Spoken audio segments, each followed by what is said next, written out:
Hello friends, this is Viraj and I welcome you all to this discussion. आज all India mock 3 हुआ GS score का and thank you so much for participating in it. I really appreciate you taking this effort. All India mock की वजह से क्या हो रहा है कि you are able to know now where do you stand with respect to other candidates. Alright, तो students हम लोग शुरू करते हैं with the discussion of questions of polity. तो पहला क्वेश्चन देख लेते हैं। पहला क्वेश्चन इज क्वेश्चन नंबर 41। देखो अभी 10 दिन रह गए एग्जाम के लिए, प्रेशर बिल्कुल नहीं लेना है। I understand if there is a pressure, if you feel pressure, but इतना मत सोचो यार, ठीक है। पढ़ाई किया है सबने। If you are coming out and giving this particular mock ना, दैट मीन्स आपने पढ़ाई तो की है। अब पढ़ाई किया है ना, तो enjoy the process of giving exam, enjoy the process of giving exam. उस चीज को अब खराब मत करो by over thinking. The most important factor जो किसी भी स्टूडेंट को फेल करता है या क्लियर करने में हेल्प नहीं करता, that is over thinking. And over thinking is because of pressure. Pressure मत लो, आराम से पढ़ाई करो। You have done it all. अभी 10 दिन जो रह गया है ना, go through questions as many as possible and on 20th में जस्ट डिलीवर, ठीक है, just deliver. Will talk about it more, लेकिन क्वेश्चंस के साथ शुरू करते हैं। Question number 41, what does question number 41 state? Consider the following statements. First statement, abolition of trade monopoly of East India Company, all Christian missionaries to come to India, allowing Christian missionaries to come to India, designating Governor General of Bengal as Governor General of India, open competition system for selection of civil servants. Which of the above statements are the provisions of Charter Act of 1813? अगर हम लोग 1813 की बात करें ना, तो first two provisions are right. First two provisions are right. The remaining two provisions are not right. ठीक है। Designation of governor general of Bengal as governor general of India actually happened in 1833. William Bentinck was the first one. Alright, William Bentinck was the first one. Second statement, open competition system for selection of civil servant, this happened by charter act of 1853. देखो, Wellesley ने ये पहले allow करने की कोशिश की थी कि open system of competition he tried to bring, but that was not through a charter act. That was an initiative taken by him as governor general. All right, so third and fourth are not correct, 1 and 2 are correct, so our answer therefore is D. Our answer therefore is D. All right, oh there is, okay. Moving on to the next question, question number 42. Consider the following statements regarding federal nature of Indian polity. Question number 42 देख लेते हैं। First statement, Constitution guarantees more power with the union. Obviously, our constitution does not talk about perfect federalism or copybook federalism as is seen in United States of America. Ours is a special federalism. All right, हमारा जो federalism है, it takes into account. हमारा जो federalism है, it has taken into account peculiar conditions of India, and because of that, what has happened is maximum powers are given to the union. In fact, constitution does not even use the word federal. It uses the term union. So first statement is right. First statement is right. Second statement, both Rajya Sabha and State Legislative Council maintain the federal equilibrium of the Indian polity. Absolutely not. It is only the Rajya Sabha, not State Legislative Council. Not State Legislative Council. So here what we see is, statement 1 is right, statement 2 is incorrect. Here we have to pinpoint the incorrect statement. Here we have to pinpoint the incorrect statement, and because statement 2 is incorrect, our answer will be B, only 2. Moving on now. Good evening, Sachin.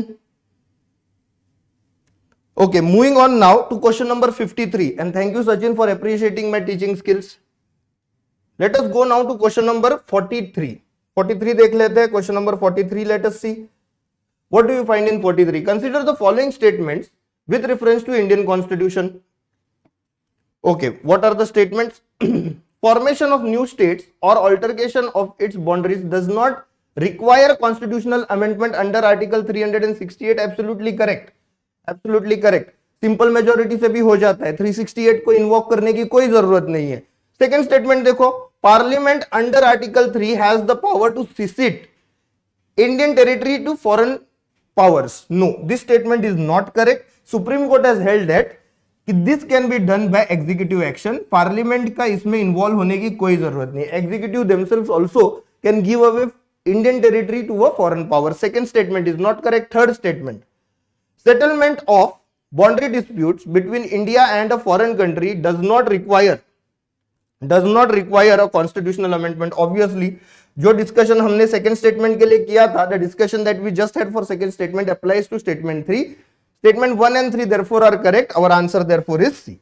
All right, our answer therefore is C. Moving on to question number 44. Let us see question number 44. Consider the following. Good evening, Ajit. Consider the following statements regarding renunciation of citizenship in India. First statement, declaration of renunciation. Declaration of renunciation can be held if made.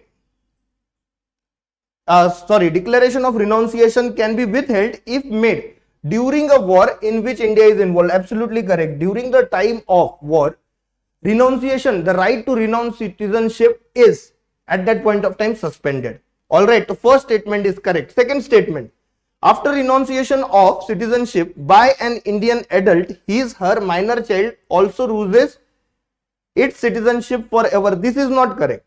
All right, क्या होता है ना, the child till he or she is minor, that entity loses citizenship. ठीक है, the child will lose citizenship if his parent also renounces citizenship till the child attains the age of majority. Once the child attains the age of maturity, it is upon the child. All right, it is upon the child. वो चाहे तो Indian citizenship वापस ले सकता है. तो because of this word forever, second statement is incorrect. यहाँ पे they have asked us to find the correct statement, and correct statement is obviously first. तो our answer is A, only one. Good evening Piyush, good evening. आगे बढ़ते हैं, question number 45 पे चलते हैं. Question number 45, what does it state? Jeevan Jyoti programme is relevant in the context of which amongst the following. देखो current affairs का question है, not a very difficult question, not a very difficult question. The answer to this question is, if you have done your current affairs, तो answer to this question is hand holding of girls in STEM. STEM is science, technology, engineering and mathematics. All right, in STEM education. तो D is the right option. All right, D is the right option. 46 पे चलो. Let us move on to question number 46. This is a very good question. It is a conceptual question. All right, इस question में हम लोग क्या देख रहे हैं? देखो, consider the following statements regarding various judicial doctrines. First doctrine is doctrine of pith and substance. Examines the competence of authority which issued an executive order. देखो executive orders पे ये based नहीं है. All right, what it does is it looks into the competency of the legislative body. So this statement is wrong. I'll explain you the concept of doctrine of pith and substance. So for example, union government wants to in a way affect answer की, हार्दिक answer की का PDF जो है you will receive in 2 or 3 days. All right, don't worry, the PDF with explanations we will provide it to you. Don't worry at all. Okay, so what is pith and substance? Let us take an example. Union governments wants to affect or make a law on a subject which is mentioned in state list. Now constitutionally it is not possible unless and until it goes, it goes by the exception. For example, राज्य सभा allow करे, या national emergency हो, या state emergency हो, या फिर India को इंटरनेशनल ट्रीटी साइन किया हो with respect to that subject. In that case, वो केस में Union government can make a law on state subject. But suppose none of this possibility is available. All right, still Union government wants to make law on a subject which is mentioned in state list. So what Union government may do is, उस subject से related कोई subject अगर Union list में है ना, तो what it will do, it will make a law on a subject that is Union list so that it can affect the subject that is in state list. All right, this has happened in the past in India also, and the place from where we borrowed this doctrine, that is Canada. तो मेरे judicial competence में, that is parliaments, in parliament judicial competence, the subject which does not fall, I'll make a law on it by the use of the subject which is in my list and is related to the subject in state list. All right. तो इस वक्त in this situation what the Supreme Court will do, it will look into the intention of law being made. If the intention of law being made is to affect something that is not in my jurisdiction. तो अगर मुझे ऐसा कुछ करना है जो मेरे jurisdiction में नहीं है, मेरे पास वो सब्जेक्ट ही नहीं है, even then I am trying to do it, then supreme court will say this is wrong. Alright, आपने क्या किया है, आपके पास जो सब्जेक्ट था उसके through you have tried to affect a subject that is not in your jurisdiction. यहां पे Supreme court will come in and say you are, what you have done is you have made a colourable legislation. Colourable legislation मतलब आप दिखा कुछ और रहे हो और वो चीज एक्चुअली में कुछ और है। You want to affect a subject which is not in your list, but you are trying to do it through a subject that is in your list. So you are applying or you are taking an indirect route. So this is colorable legislation. Colorable legislation is also asked in this particular question. दूसरा है the doctrine of pith and substance. Pith and substance में क्या होगा ना, Union government makes a law on a subject which is in its list, but incidentally that law affects a subject that is in state list. Incidentally, जानबूझ के नहीं। तो in that case what the Supreme court will do is it will say नहीं, कोई गलती नहीं हुई है, इट इज इंसिडेंटल। तो even if the law affects the subject in state list we will allow it.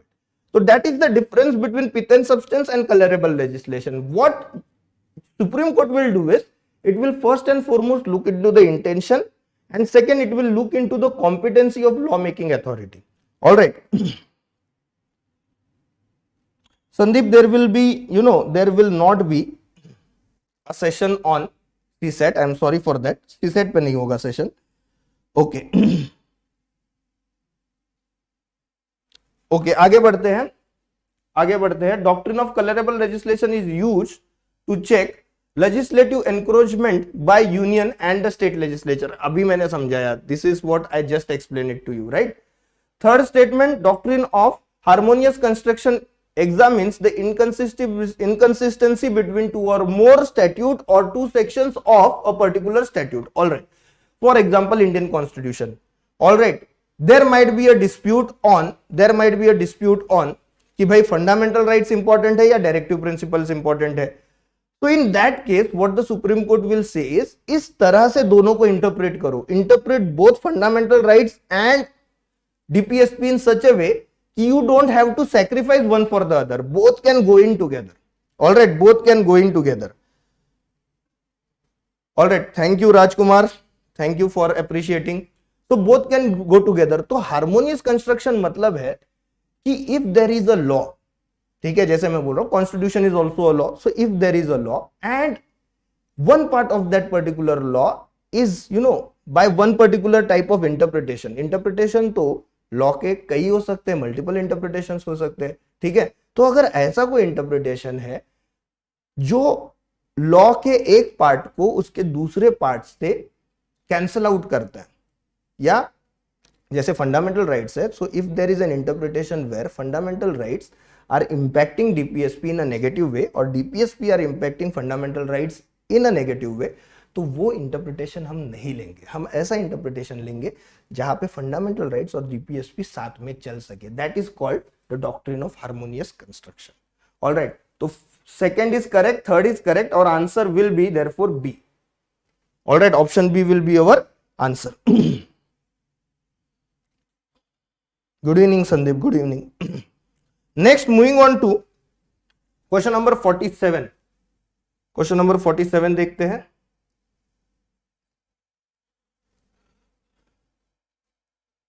Supreme Court's verdict in IR Polo case opens all laws under 9th schedule to judicial scrutiny. No, देखो judicial scrutiny 9th schedule was specifically brought in so that the laws that are put in it are taken away from judicial scrutiny. ठीक है, they are shielded from judicial scrutiny. जब ये case आया at that point of time Supreme Court said even the laws that are in 9th schedule they are open to judicial review and judicial scrutiny provided there is ab initio, yeah, from the beginning there is an apprehension, just by seeing the law there is an apprehension कि these laws are against the basic structure. All right, they are against the basic structure. तो only those laws जिसके बारे में देख के ये लग सके, जिसका फर्स्ट रीडिंग से ये लगे कि they are going against the basic structure doctrine, only they will be open to judicial review, not all the laws in 9th schedule. So first statement is obviously incorrect. Second statement, Fundamental rights under Article 14 and 19 is subordinate to directive principle under Article 39. Yes, this particular is correct. This particular statement is correct. Third statement, there is no legal sanction against violation of fundamental duties. Obviously, fundamental duties are not justiciable, and because they are not justiciable, what do we see is, because they are not justiciable, so what do we see is, if I break any fundamental duty or I do not obey any fundamental duty, you cannot take me to the court of law. So second and third statement are right. Our answer therefore is C. Our answer therefore is C. चलो आगे बढ़ते हैं. Moving on to question number 48. Hello Manoj, hello Janvi, hello Asif, hello Bablu. I hope all of you are doing well. पढ़ाई ठीक से कर रहे हो, ठीक है. If there is any issue, please contact us. Faculties at GSSCORE will be for you for the next, will be available for you for the next 10 days. ठीक है. अगर कोई भी प्रॉब्लम हो, you can contact us to our Telegram channel. We will be there to help you and will be there to provide you as much guidance as possible. ठीक है. तो tension मत लेना. Remember, the whole institute is standing for you. The whole institute is, you know, in a way we are dedicated for your results. और जो हमसे हो सकेगा हम करेंगे. ऑलराइट, आप लोगों का बस इतना काम है कि दिमाग ठंडा रखिए, जो पढ़ा है उसे रिवाइज कीजिए और 28 मई के दिन आराम से जाके अपना पेपर लिखिए. ऑलराइट, चलो आगे बढ़ते हैं. Question number 48. Question number 48, consider the following statements regarding the office of vice president. Alright, the election commission appoints secretary general of Lok Sabha and Rajya Sabha alternatively as returning officer for election to the office of vice president. Absolutely correct. This statement is absolutely correct. All right. Value of votes of Rajya Sabha member is greater than Lok Sabha members for election of vice president. No, the value of members of both Rajya Sabha and Lok Sabha are equal. ठीक है. चलते हैं statement 3 पे. A resolution for removal of vice president may be moved only after a notice of at least minimum of 14 days is served. Third statement is also correct. Statement 1 and statement 3 are correct. Statement 2 is not correct. Our answer therefore is C. Our answer therefore is C. Moving on guys. Next question. Question number 49. Okay, 49 देखते हैं. Okay.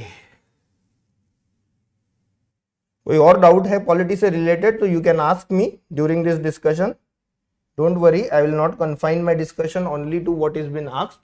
ठीक है, आपके लिए time period बहुत important है. आपके लिए टाइम टेबल टाइम जो है वो बहुत इंपॉर्टेंट है. Hence let us not observe formalities. ठीक है, कोई अगर डाउट है तो पूछ लो पॉलिटी से related, and not only with respect to polity, दूसरे भी सब्जेक्ट के फैकल्टीज आएंगे तो उन सब्जेक्ट से रिलेटेड भी अगर कोई डाउट है तो you can ask. They will also not mind. Consider the following statements. Both speaker and deputy speaker are elected through simple majority amongst its members. Yes, this statement is absolutely correct. This statement is absolutely correct.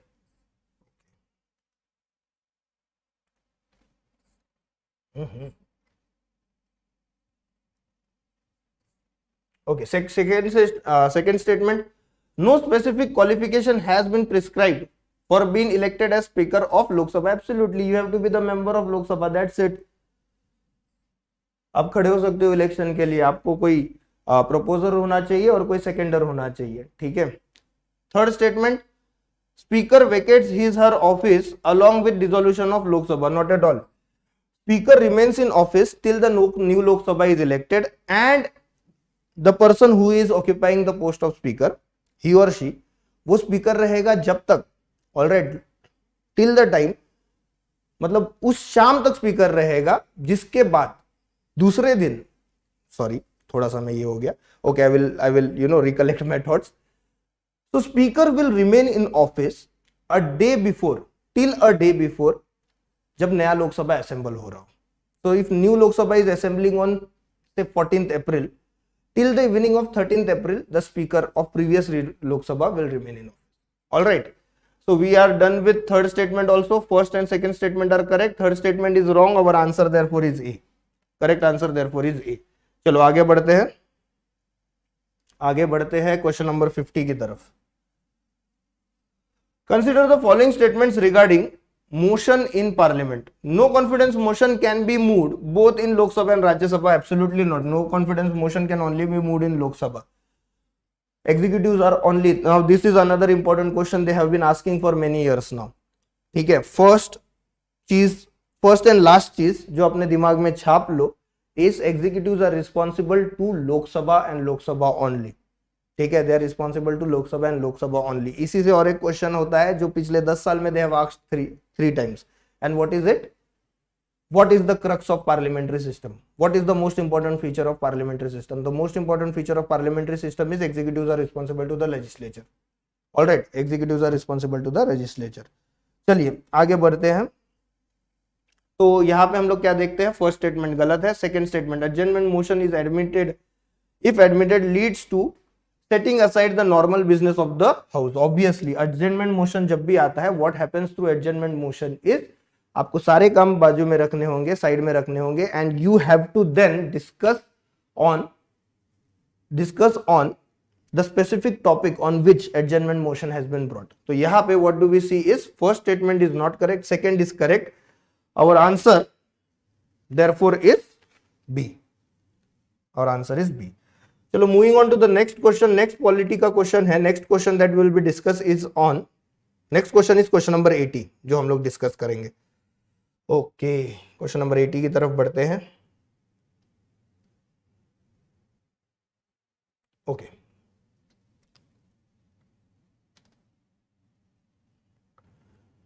Which of the following statements implies independence of judiciary? देखो यार, इस question में ना there is an issue. All right, question number 80 there is an issue, there was actually a typographical error. तो जो पहला statement है ना, there is a security of tenure for जजेस बिकॉज दे आर अपॉइंटेड और removed on the pleasure of president. तो यहाँ पे एक्चुअली आना चाहिए था दे are not.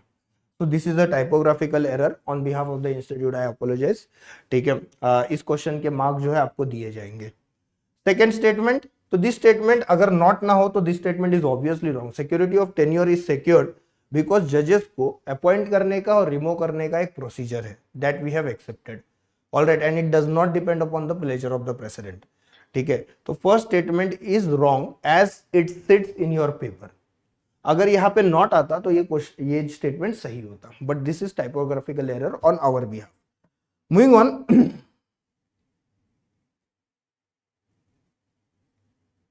Moving on to statement number 2, parliament by law cannot limit or reduce or curtail the power of apex court to issue writs. This statement is correct. All right, this statement is correct. Parliament cannot, Article 32 जो है, Parliament cannot disturb the writs that are mentioned in Article 32. Third statement, Constitution debars the judges of Supreme Court from pleading or appearing before any court or tribunal or judicial authority in India after retirement. This statement is also correct. ठीक है, that is how the independence of judiciary is maintain ना। तो actually इस question का answer आना चाहिए था 2 और 3 actually. Okay Suraj, I will explain you the difference between vote on account and budget. या Namita, question number 80 first statement is wrong and that is what I have just discussed, that is what I have just discussed. Shefali, you can get the answer key soon, don't worry about it.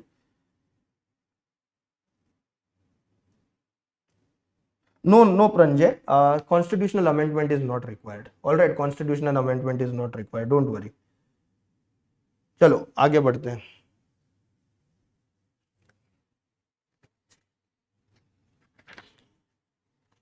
Pranjay, otherwise, how is your studies going? Please let me know. You regularly, appear in this discussion. I want you to clear. अच्छे students का clear होना चाहिए exam. All right, 81 पे चलते। Consider the following statements regarding लोक अदालत। Statement 1, लोक अदालत can settle cases both at pre litigation stage and in the court of law. Yes, दोनों टाइप के केस। अगर आपका केस जो है, if it has not gone yet it has not gone to the court, even then you can settle, and even if the litigation is going on, even then you can settle the case. Second, apart from performing a statutory, consulars, the members of lok adalat, the members of lok adalat have judicial rule too. This particular statement 2 is not correct. Statement 2 is not correct. All right, statement 3 देखते हैं. There is no provision for appeal against the award of lok adalat. This statement, please remember this statement. जब भी लोक अदालत के बारे में question आता है ना, this is the statement that is asked. There are two or three things they want you to know about lok adalat. First is कि लोक अदालत can take into consideration both type of cases, that is pre litigation and in litigation. Second, they also want you to know is that lok adalat can take into consideration both civil and criminal cases, but criminal cases should not be major criminal cases, in the sense they should not be cognizable criminal cases. इतना नहीं आएगा, cognizable non cognizable नहीं आएगा. Just remember that with respect to lok adalat can admit both civil and criminal cases. All right, and third is this one: award of lok adalat cannot be challenged in the court of law. Lok adalat, no, lokpal and lok adalat are different, my dear friend. Okay, lok adalat is basically where people get their issues sorted out through mediation, conciliation और arbitration. ठीक है, mediation तो उसमें इतना नहीं होता, ठीक है, आर्बिट्रेशन एंड कॉन्सिलिएशन ही ज्यादा होता है. ऑलराइट, लोक अदालत में. So what happens is, apart from court we have set up a system जहां पे आप जाके अपने इश्यूज सॉर्ट आउट कर सकते हो in with a greater speed. Alright, with a greater speed. तो Lok Adalat are different from Sushant. Which question please tell me. Lok Adalat therefore are different from Lokpal. Lokpal अलग है, कंप्लीटली अलग है, और लोक अदालत कंप्लीटली अलग है. चलिए, moving on to the next question.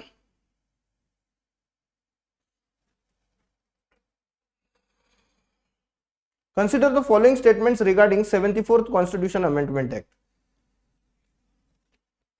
82.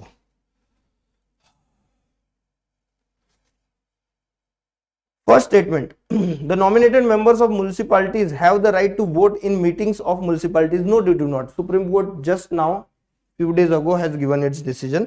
They cannot. Yes, Pranjay, you are right. ADR process.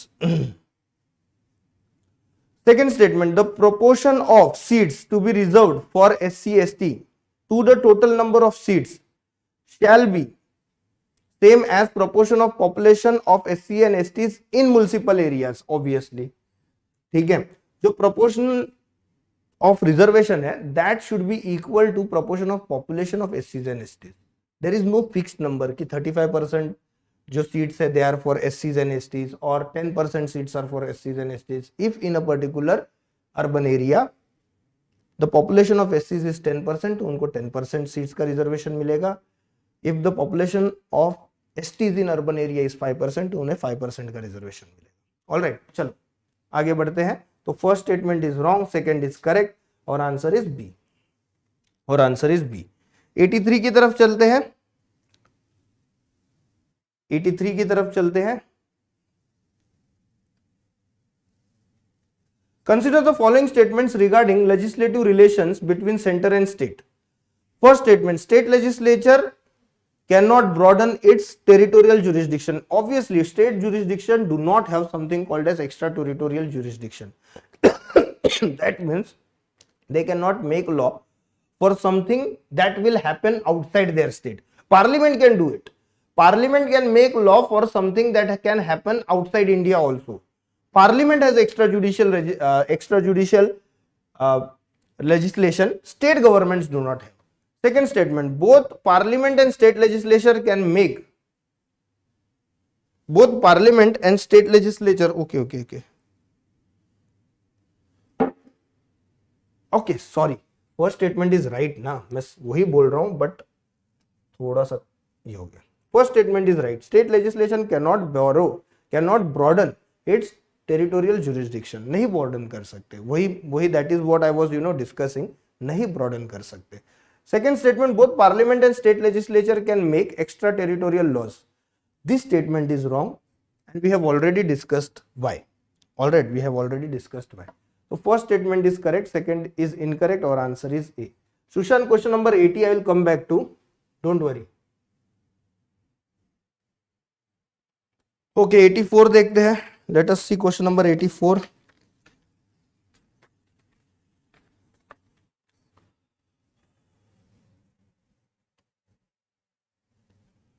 Consider the following statements regarding financial emergency. First statement, once approved by both houses of the parliament, financial emergency has to be approved every 6 months for its continuation. Not at all.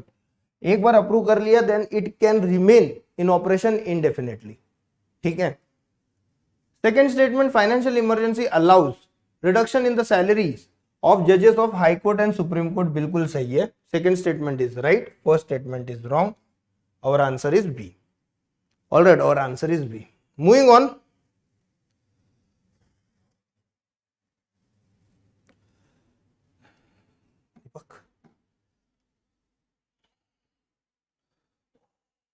Okay, moving on to question number 85.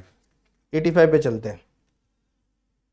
Provisions of 6th schedule can apply to administration of tribal areas of which of the following states union territory?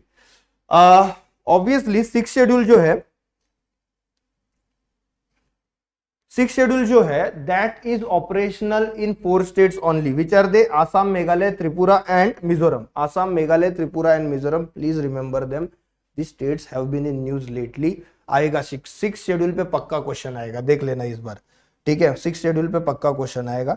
तो please consider remembering this 4 states. तो यहाँ पे कौन से states हमें दिख रहे हैं? आसाम दिख रहा है, त्रिपुरा दिख रहा है. Obviously that is our answer. तो our answer will be 1 and 5. It is C. चलो moving on to question number 86. Consider the following statements regarding sedition. Consider the following statements regarding sedition.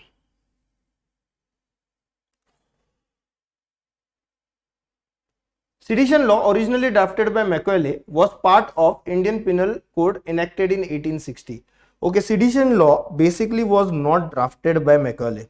Okay, it was not originally the part of IPC. It was added later on in the year 1890. Okay, first statement therefore is wrong. Sedition law has been in news because of hate speech and all these things, and also because of the observation of Supreme Court on how sedition law has been applied in India. Any speech which causes disaffection against the government constitutes sedition. Absolutely not. ये तो Supreme Court has talked about it in various of its decisions. Just criticizing the government does not invite sedition law to be applied on you. Third statement, criticism of judicial verdict are excluded from the purview of sedition law. Yes. All right. Criticism, third statement is absolutely right. यहाँ पे incorrect statement देखना है. Incorrect statement is we have to find incorrect statement. ना incorrect statement is statement 1 and 2. और answer therefore is A. चलो आगे बढ़ते हैं. So we are done with polity questions. Now we will go to IR and GK के जो questions है उस पे हम लोग चलते हैं. No, sedition law is not part of CRPC. It is part of IPC. All right, it is part of IPC.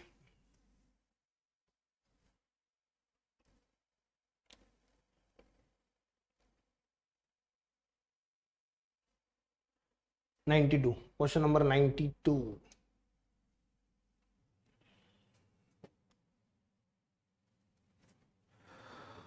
Okay.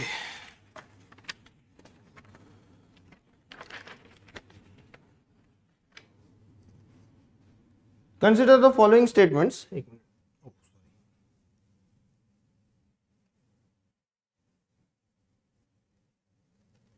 Consider the following statements regarding Asian Palm Oil Alliance. First statement. It is an edible oil trade association formed by ASEAN members. Absolutely not. ASEAN ये सब काम करेगा क्या? ASEAN का तो नहीं है सवाल इसमें. ठीक है. It is basically an alliance formed by countries of South Asia. देखो, palm oil is something that is used extensively in South Asia. All right. Who are these members? India, Pakistan, Sri Lanka, Bangladesh and Nepal. Criticism of judicial verdict. Namita, criticism of judicial verdict, if done reasonably, All right, and Supreme Court has talked about it. Criticism of judicial verdict in itself, it will in any way, basically it will not in any way call for sedition law. If it does, it will call for contempt of court, not sedition. All right, तो वहां पे अगर कोई चीज invoke होती है तो it is contempt of court. Sedition तो किसी मामले में नहीं होगा. If you are dissatisfied by verdict of Supreme Court or judiciary and you're writing about it. मानो फिर से कैसे बताऊं, रुको जरा, ठीक है, या फिर टेलीग्राम पे पूछ लो, बता दूंगा. फिर से बताना थोड़ा सा वो लेंदी हो जाएगा ना, but I will explain, don't worry. Second statement, its objective is to make import of edible oil sustainable. Obviously this was the main objective of this particular organisation. Oil palm trees are native to Africa. वैसे तो they are native to Africa, but they are now found in many parts of the world. ठीक है, Indonesia and Malaysia in fact are amongst the largest producers. तो हम लोग देखते हैं कि what is the correct answer. C is the correct answer. Going to question number 93. Question number 93. Easy question if you are keeping tab of current affairs. Dharmashala declaration sometimes seen in news is related to which of the following? To carry out C is the answer. Current affairs है ना, factual information है, direct answer पे जाते हैं. C is the right answer 93 का. Let us go to question number 94. Question number 94 पे चलते हैं अब.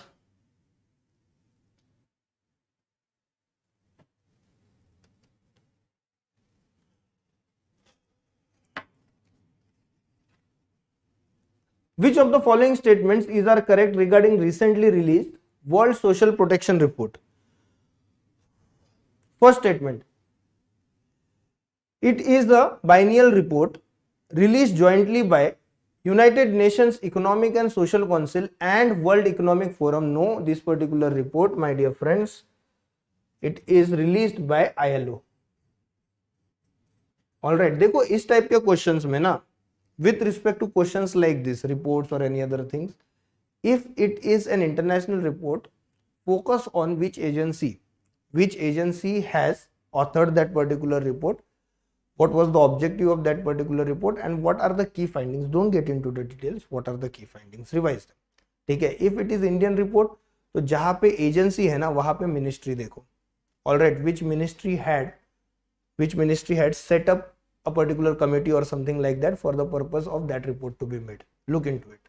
The first statement is wrong. Second, according to the latest findings of this report, less than 50% of the global population is covered by at least one social protection benefit. Yes, this finding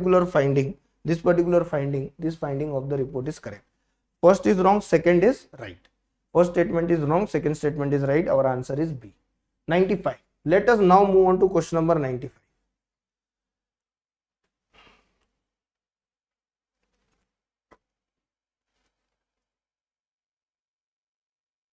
If Rahul travels to Ukraine, then reaches the borders of Azerbaijan and Armenia. After staying there for 2 days, he then travels to Israel and finishes his trip in Sudan. He visits Nagorno-Karabakh region, Donbas region, Gaza Strip and Darfur regions, but not in the order of the countries given above. ठीक है, arrange the regions he visited in north to south order. तो अपने को ये सारे regions, the regions that are being stated, we have to arrange them in north to south direction. देखो, this particular question, even if you feel is lengthy and not as according to how UPSC usually asks it, this question was asked in CDS this year. Not this question, but this type of question. इसी parameters पे CDS ने recently question पूछा था, and hence we thought it fit to ask you this type of question. ठीक है, इसलिए we thought कि हाँ ठीक है, इस type का question पूछ लेते हैं. Now this type of question does not require any special knowledge. आपने अगर basic mapping की है तो you will be able to deal with this question. ठीक है, तो यहाँ पे what do we see? यहाँ पे हम लोग 4 regions को देखते हैं और इन regions को आपने न्यूज में पढ़ा भी है और मैप में देखा भी है. आपको इस क्वेश्चन के लेंथ के पीछे नहीं जाना, लॉजिक के पीछे जाना है। लॉजिक ये है कि they are just asking you कि ये जो लोकेशन हमने दी है उसे नॉर्थ टू साउथ कैसे अरेंज करोगे।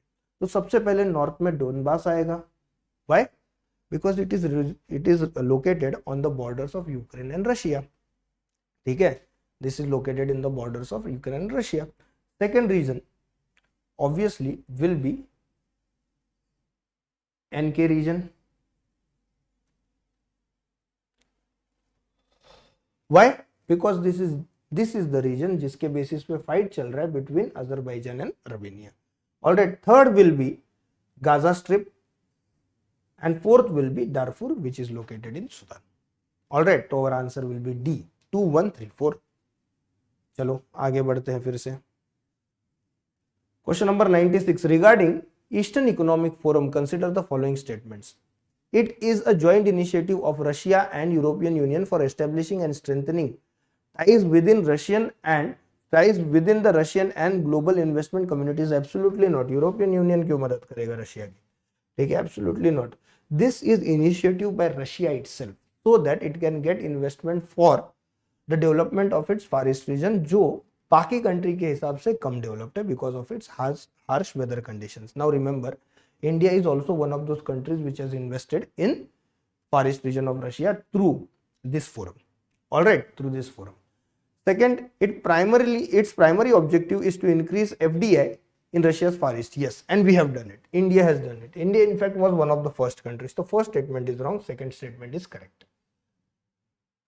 Our answer, therefore, is 2 only. Our answer, therefore, is 2 only. आगे बढ़ते हैं 97। The term Gashte Irshad sometimes seen in the news is related to which of the following? Morality police in Iran. It was in news for a long period of time now. It was this police because of which a young Kurdish girl she died in the custody, and after that there were massive protests. So 97 का answer is D. आते हैं CAATSA के ऊपर। With reference to countering America's adversaries to sanction acts, consider the following statements. It empowers US president to impose sanctions on anyone involved in transaction with its adversaries. Yes. Under this act, ordinary transaction can also attract sanctions. No. Specific transactions are been mentioned in the act, and only those particular transactions will attract sanctions. Alright, mainly defense related. Third statement, CATSA violation can result in denial or prohibition of bank financing or financial credit. Yes, this is the main aim. Alright, so first is correct, third is correct. Our answer therefore for question number 98 obviously will be A, 1 and 3. 1 and 3. Moving on to question number 99.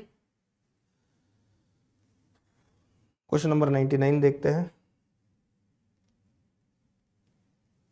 Consider the following statements regarding national centre for excellence for green port and shipping.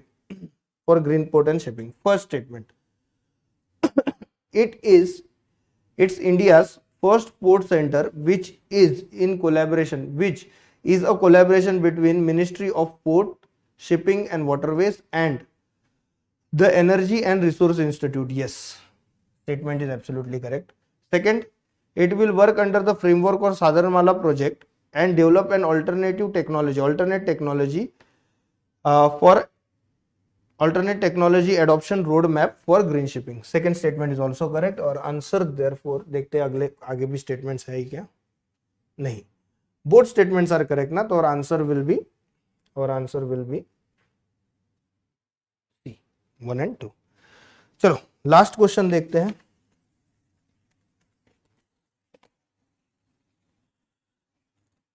Yes, mainly Pranjay, it is denial of dollars. All right, you are right. Mainly it is denial of dollars. All right. Question number 100. Let us see. 100 के ऊपर क्या है? Okay. This type of question was asked last year, and these questions are very factual. To attempt them only if you are 100% sure. ठीक है, पहला देखते हैं, operation free fly to check illegal trade on live birds, yes, first match is correct. Operational लिक्सनो to tackle illegal trade in shawls, नहीं, this statement is wrong. It is to tackle illegal trade in wildlife. Third statement operation Birbal, इसका क्या है, it is also to prohibit sale of meat of wildlife. This particular operation was to safeguard wild cats. All right, and last operations Save Kurma, it was to stop illegal trade of live turtles and tortoises. Absolutely right. ठीक है, so 2 pairs are correct और answer is B. All right friends, so that is all from me. I wish you all the best for your exam. If still you have any doubts, कोई problem है तो Telegram channel पे तो हम लोग मिलते ही है. एक minute,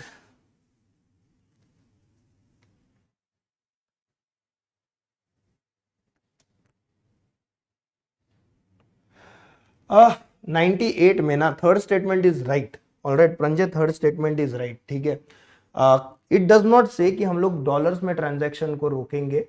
it gives American president the power to use his diplomatic strength so that overall banking facilities and transfer of credit does not happen from other countries also. So it is not only about dollars, it is also about the strength of American president. All right, to see to it how the funds rotate around the world. All right, to see to it how funds rotate around the world. इसलिए third statement is correct. ठीक है,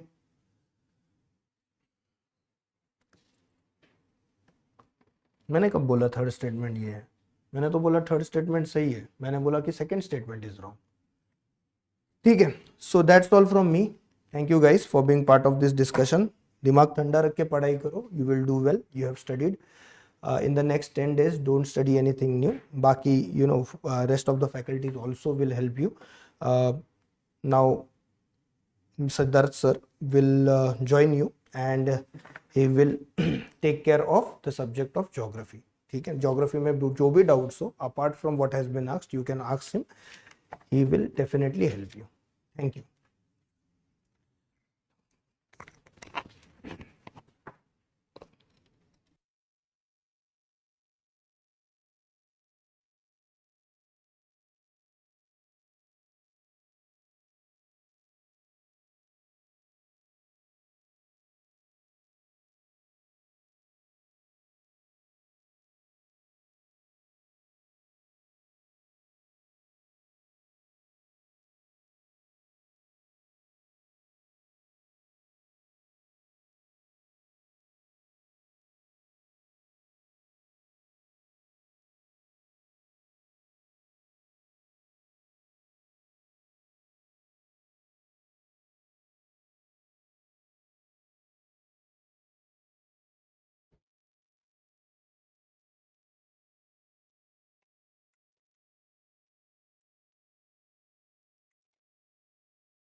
ऐसे ऐसे करके, okay. एक minute मेरे उस पर खुल जाए.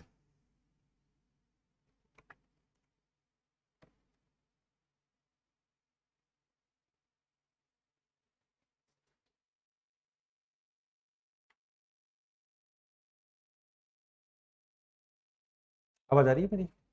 एक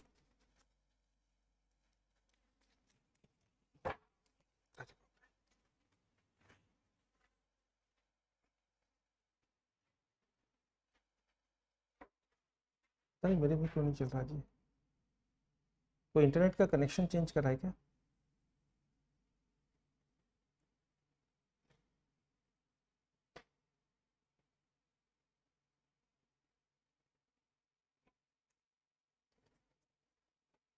Just a minute guys, I'll start. Let me open the system first. So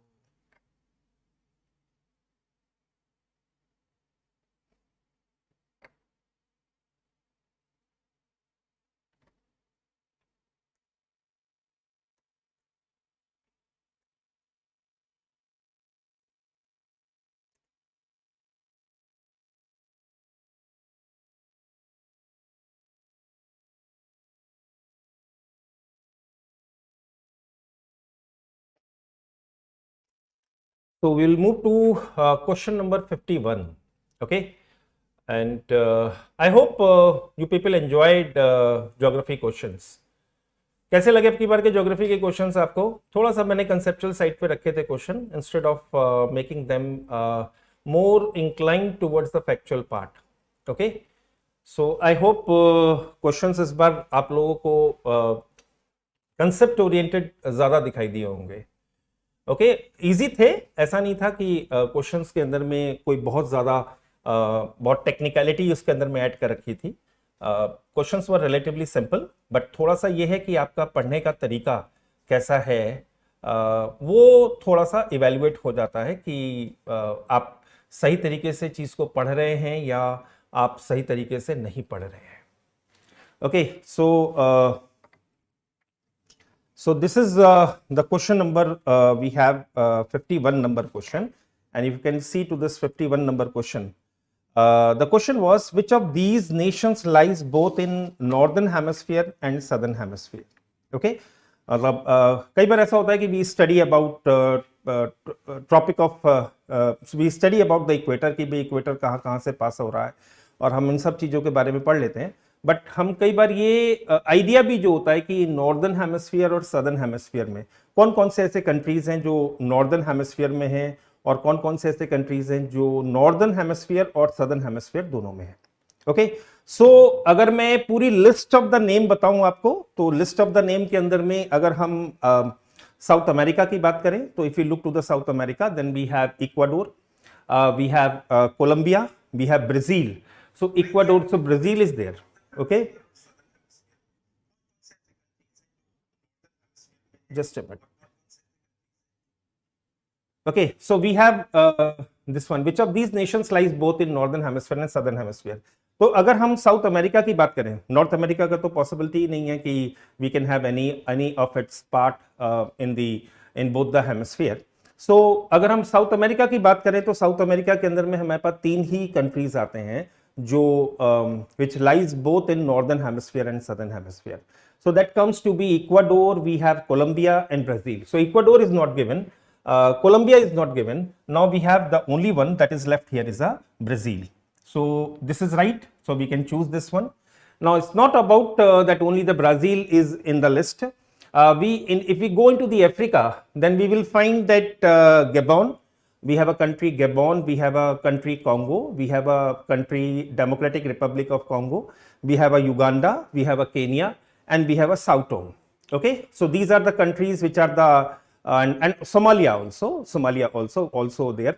So these are the countries which comes both into the northern hemisphere and also into the southern hemisphere. So we don't have a country of Africa here.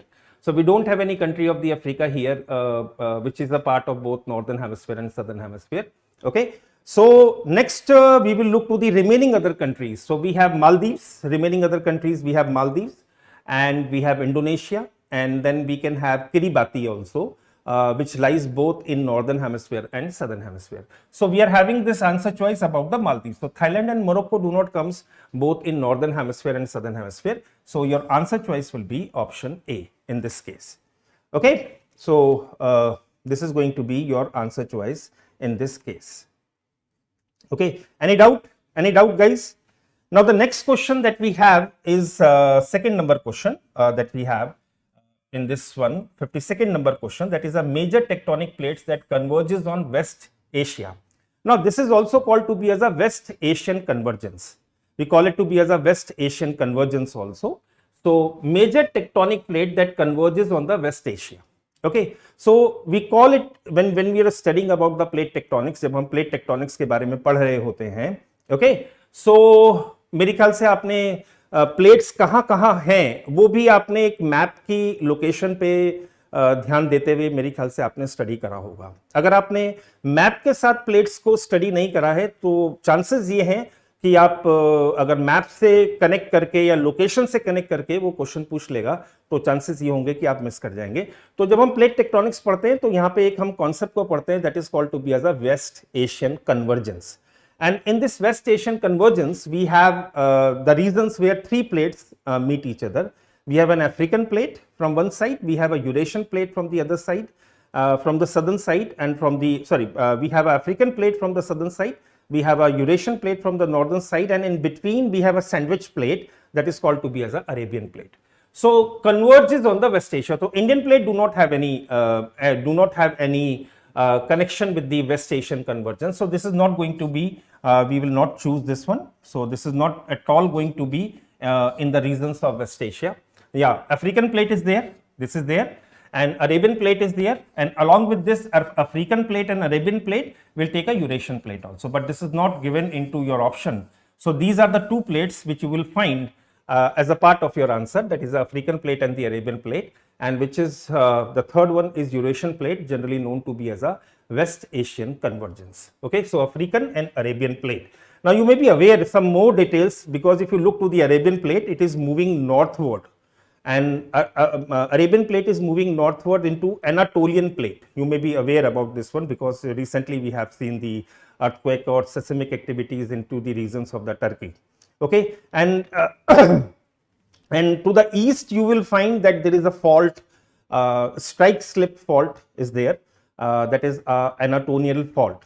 Okay, and between these we have another plate, that is Aegean plate and Anatolian plate. In the eastern part of the Turkey we have these two plates, and which are believed to be very seismically active regions. So recent earthquakes were also associated with this these tectonics of West Asia. Okay, so African plate and Arabian plate is going to be your answer. So answer choice in this case is going to be, if you go to the answer choice, then the answer choice is going to be in this question, that is going to be the answer choice that you are select the correct codes using the, so answer choice is going to be in this question is going to be the answer choice we don't have, just a minute,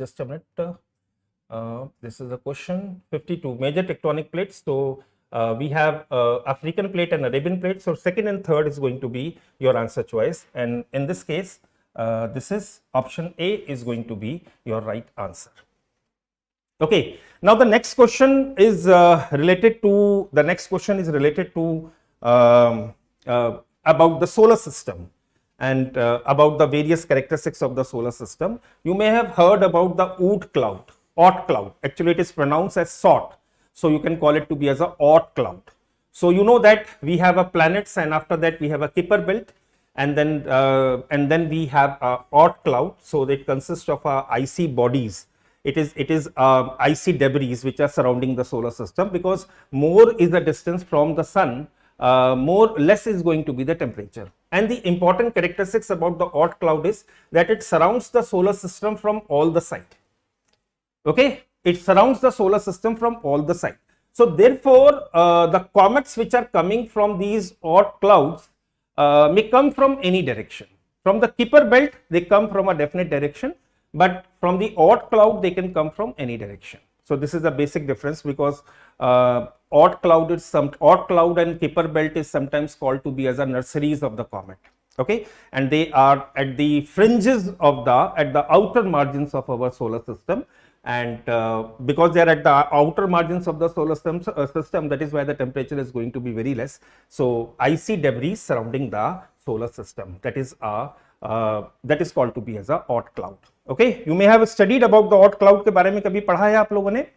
अभी पीछे news में भी था about the Oort cloud के बारे में. तो पढ़ा है कभी आप लोगों ने इस चीज के बारे में? थोड़ा सा बच्चों रेस्पॉन्ड करो.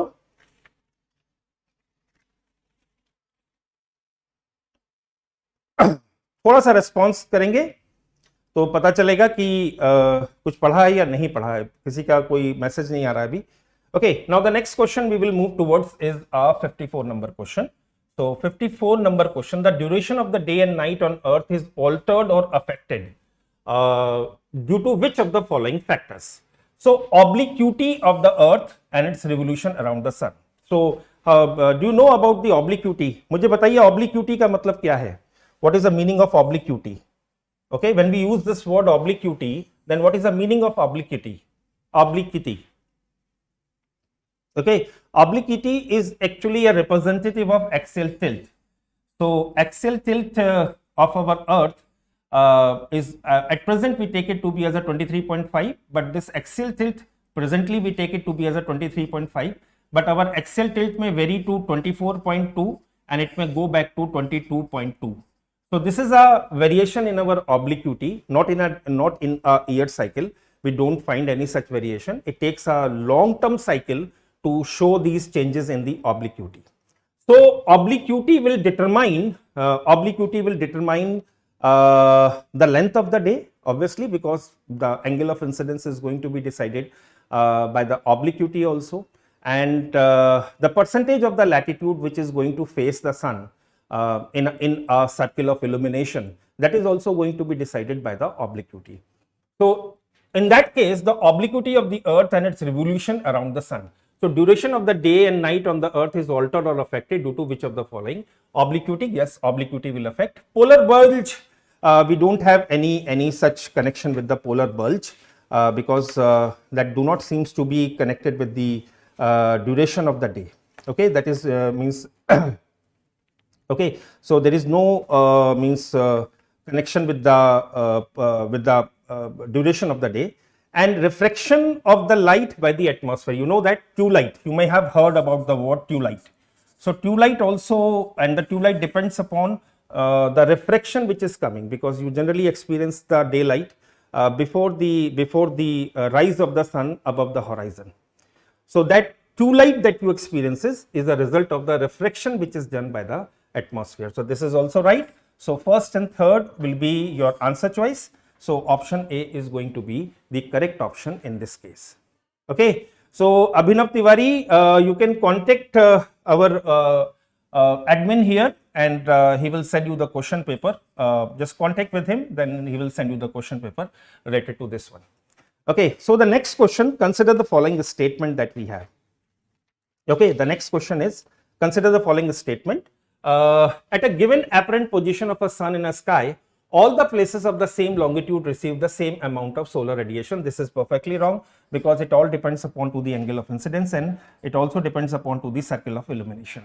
So this cannot be taken. Okay, the midday sun never shines overhead any latitude beyond the Tropic of Cancer. The midday sun never shines overhead on any latitude beyond the Tropic of Cancer and Tropic of Capricorn. Do you agree with this one? Do you agree with this one, बच्चों? Do you agree? Agree करते हैं इस question से, इस second statement से आप agree करते हैं बच्चों? Do you agree with the second statement? जल्दी से जवाब दो, जल्दी से. Do you agree with this one that the midday sun never shines overhead on any latitude beyond the Tropic of Cancer and Capricorn? Okay, so this is a right one actually, because the sun is going to be, the midday sun is going to be perpendicular only. Yeah, the Namita बिल्कुल सही कहा आपने. The midday sun is going to be perpendicular. Midday sun मतलब noon time sun. Noon time is a time when the sun makes a maximum angle at a particular place. It is not always necessary that there will be a 90 degree. The 90 degree angle will take place only between Tropic of Cancer and Capricorn. Beyond the Tropic of Cancer and Capricorn, the midday sun will never be perpendicular. Okay, it may go up to 75, 85, or it may go up to that value, but never 90 degree beyond Tropic of Cancer towards the north and beyond Tropic of Capricorn towards the south. It is never going to be perpendicular. So this is wrong, and this is second statement is right. So in this case, your answer choice is going to be option B. Any doubt? Any doubt, bacho? Okay. Now come to the next question that we have is a 56 number question. 56 number question, which of the following are not sedimentary rocks? The question here is, which of the following are not sedimentary rocks? So not sedimentary rocks. Sandstone is a sedimentary rock. I hope it is a very common example of a sedimentary rock that is called to be as a sandstone. Okay, that is called to be as a sandstone. So sandstone is a very common type of a sedimentary rock and very frequently used in most of the literatures related to the geography or geology. You will find that this sandstone is a very frequently used word as a representative of a sedimentary rock. Okay. Now, limestone, if you look to the limestone is again a sedimentary rock. Okay, it is again a sedimentary rock. And marble, what is a marble? Marble is a sedimentary rock, or marble is a rock of marble is a sedimentary rock, or marble is something else? So marble is actually a metamorphic rock. Okay, means when the limestone undergoes a metamorphism, then we get a marble. Okay, so marble is an indicative of a metamorphic rock. So it is a metamorphic, and slate is a metamorphism of shale. So shale or mudstone, you can say. So if you look to if you have studied about the rocks and how the rocks are converted from one form to the another, and if you have studied about the rock cycle also, then or the different types and the metamorphism process, different types of the metamorphism, dynamic metamorphism, contact metamorphism, different types of the metamorphism, and so that results into marble and slate. So marble is a metamorphic rock, and shale is a metamorphic rock. Sorry, slate is a metamorphic rocks of a shale. So which of the following is not a sedimentary rock? So marble and slate are not sedimentary rock. So in this case, your answer choice is going to be. So in this case, your answer choice is going to be. That is we have taken third and fourth is going to be your answer choice in this case. Is this okay? Is this okay? Is this okay, guys? समझ में आया? जल्दी से respond करो यार, तुम लोग बिल्कुल भी कुछ बोल नहीं रहे हो, बिल्कुल साइलेंट हो गए, तुम लोग चीजें सुन रहे हो. ऐसे क्या मजा आता है डिस्कस करने में जब तक आप लोग कुछ बोले नहीं, कुछ मैसेज ड्रॉप नहीं कर रहे, कुछ नहीं, या ना हाय हेलो कुछ नहीं. तो चलिए मैं अपना काम कर लेता हूं और आप लोग साथ में अगर मल्टीपल विंडोज खोल रखी हैं तो बीच में कुछ और भी देखते रहिएगा, लेकिन साथ में ये भी देखते रहिएगा. Okay, so consider the following statement about the dew point. So this is another one. Is there anyone in our viewer list or anyone who can tell me what is the meaning of a dew point? Dew point. Dew point. Okay, dew point क्या होता है? कोई बताएगा मेरे को dew point? Okay.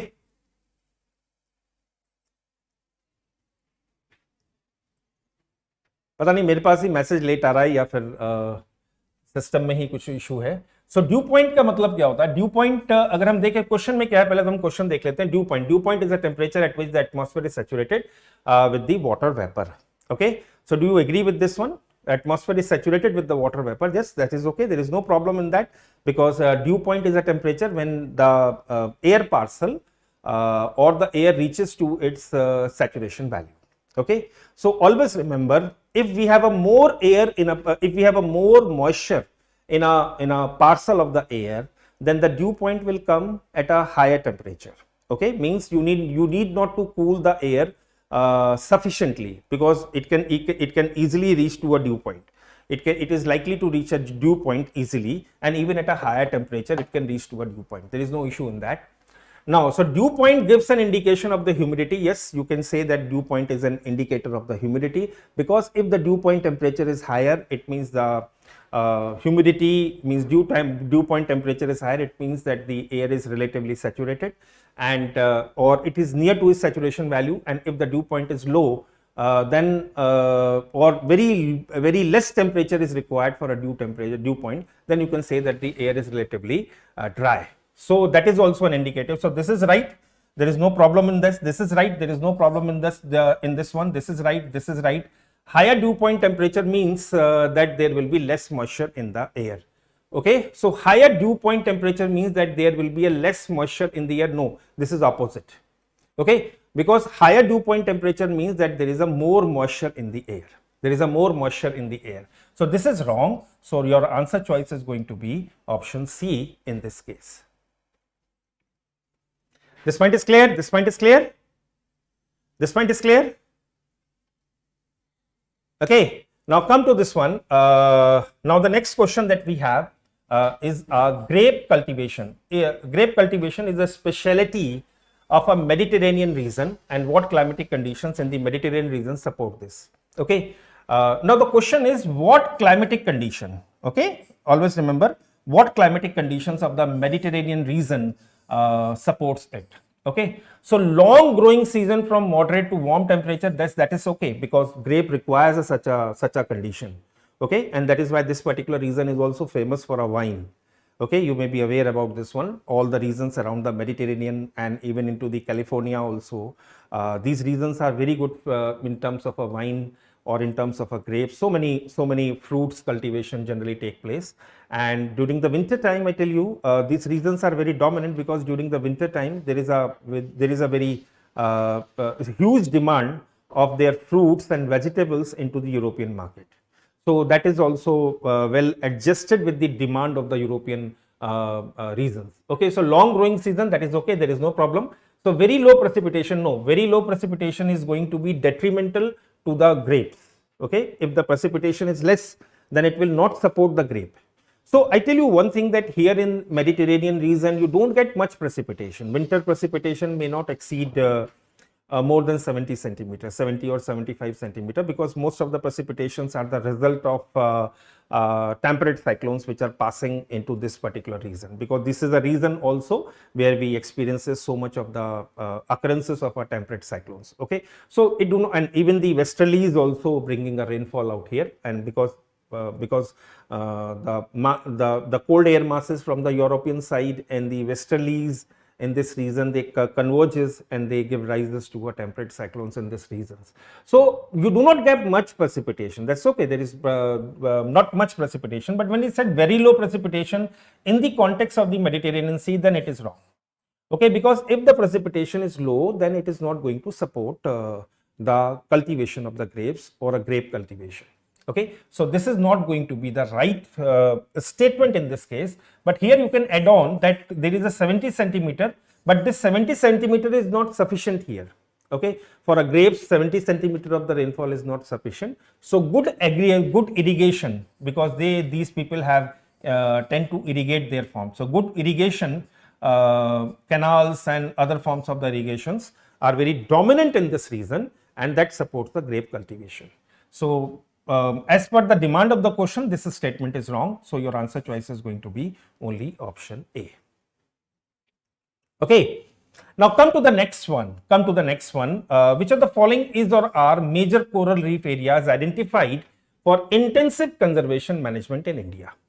Okay. So first of all, coral reef areas. Okay. So we are talking about in terms of a coral reef area. So this is a coral reef area.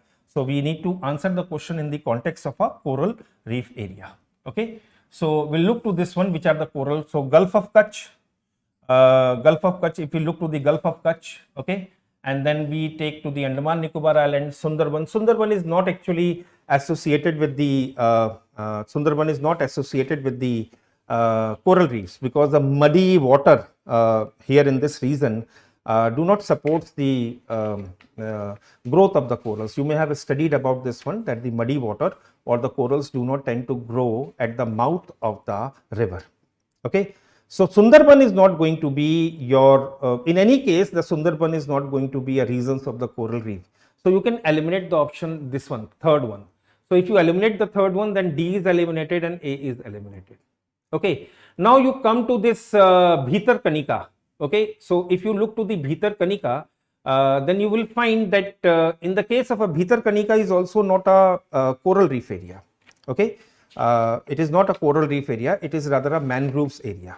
Okay, so means they are not the major coral, even if they are some coral reefs, then they are not the major coral reefs of India.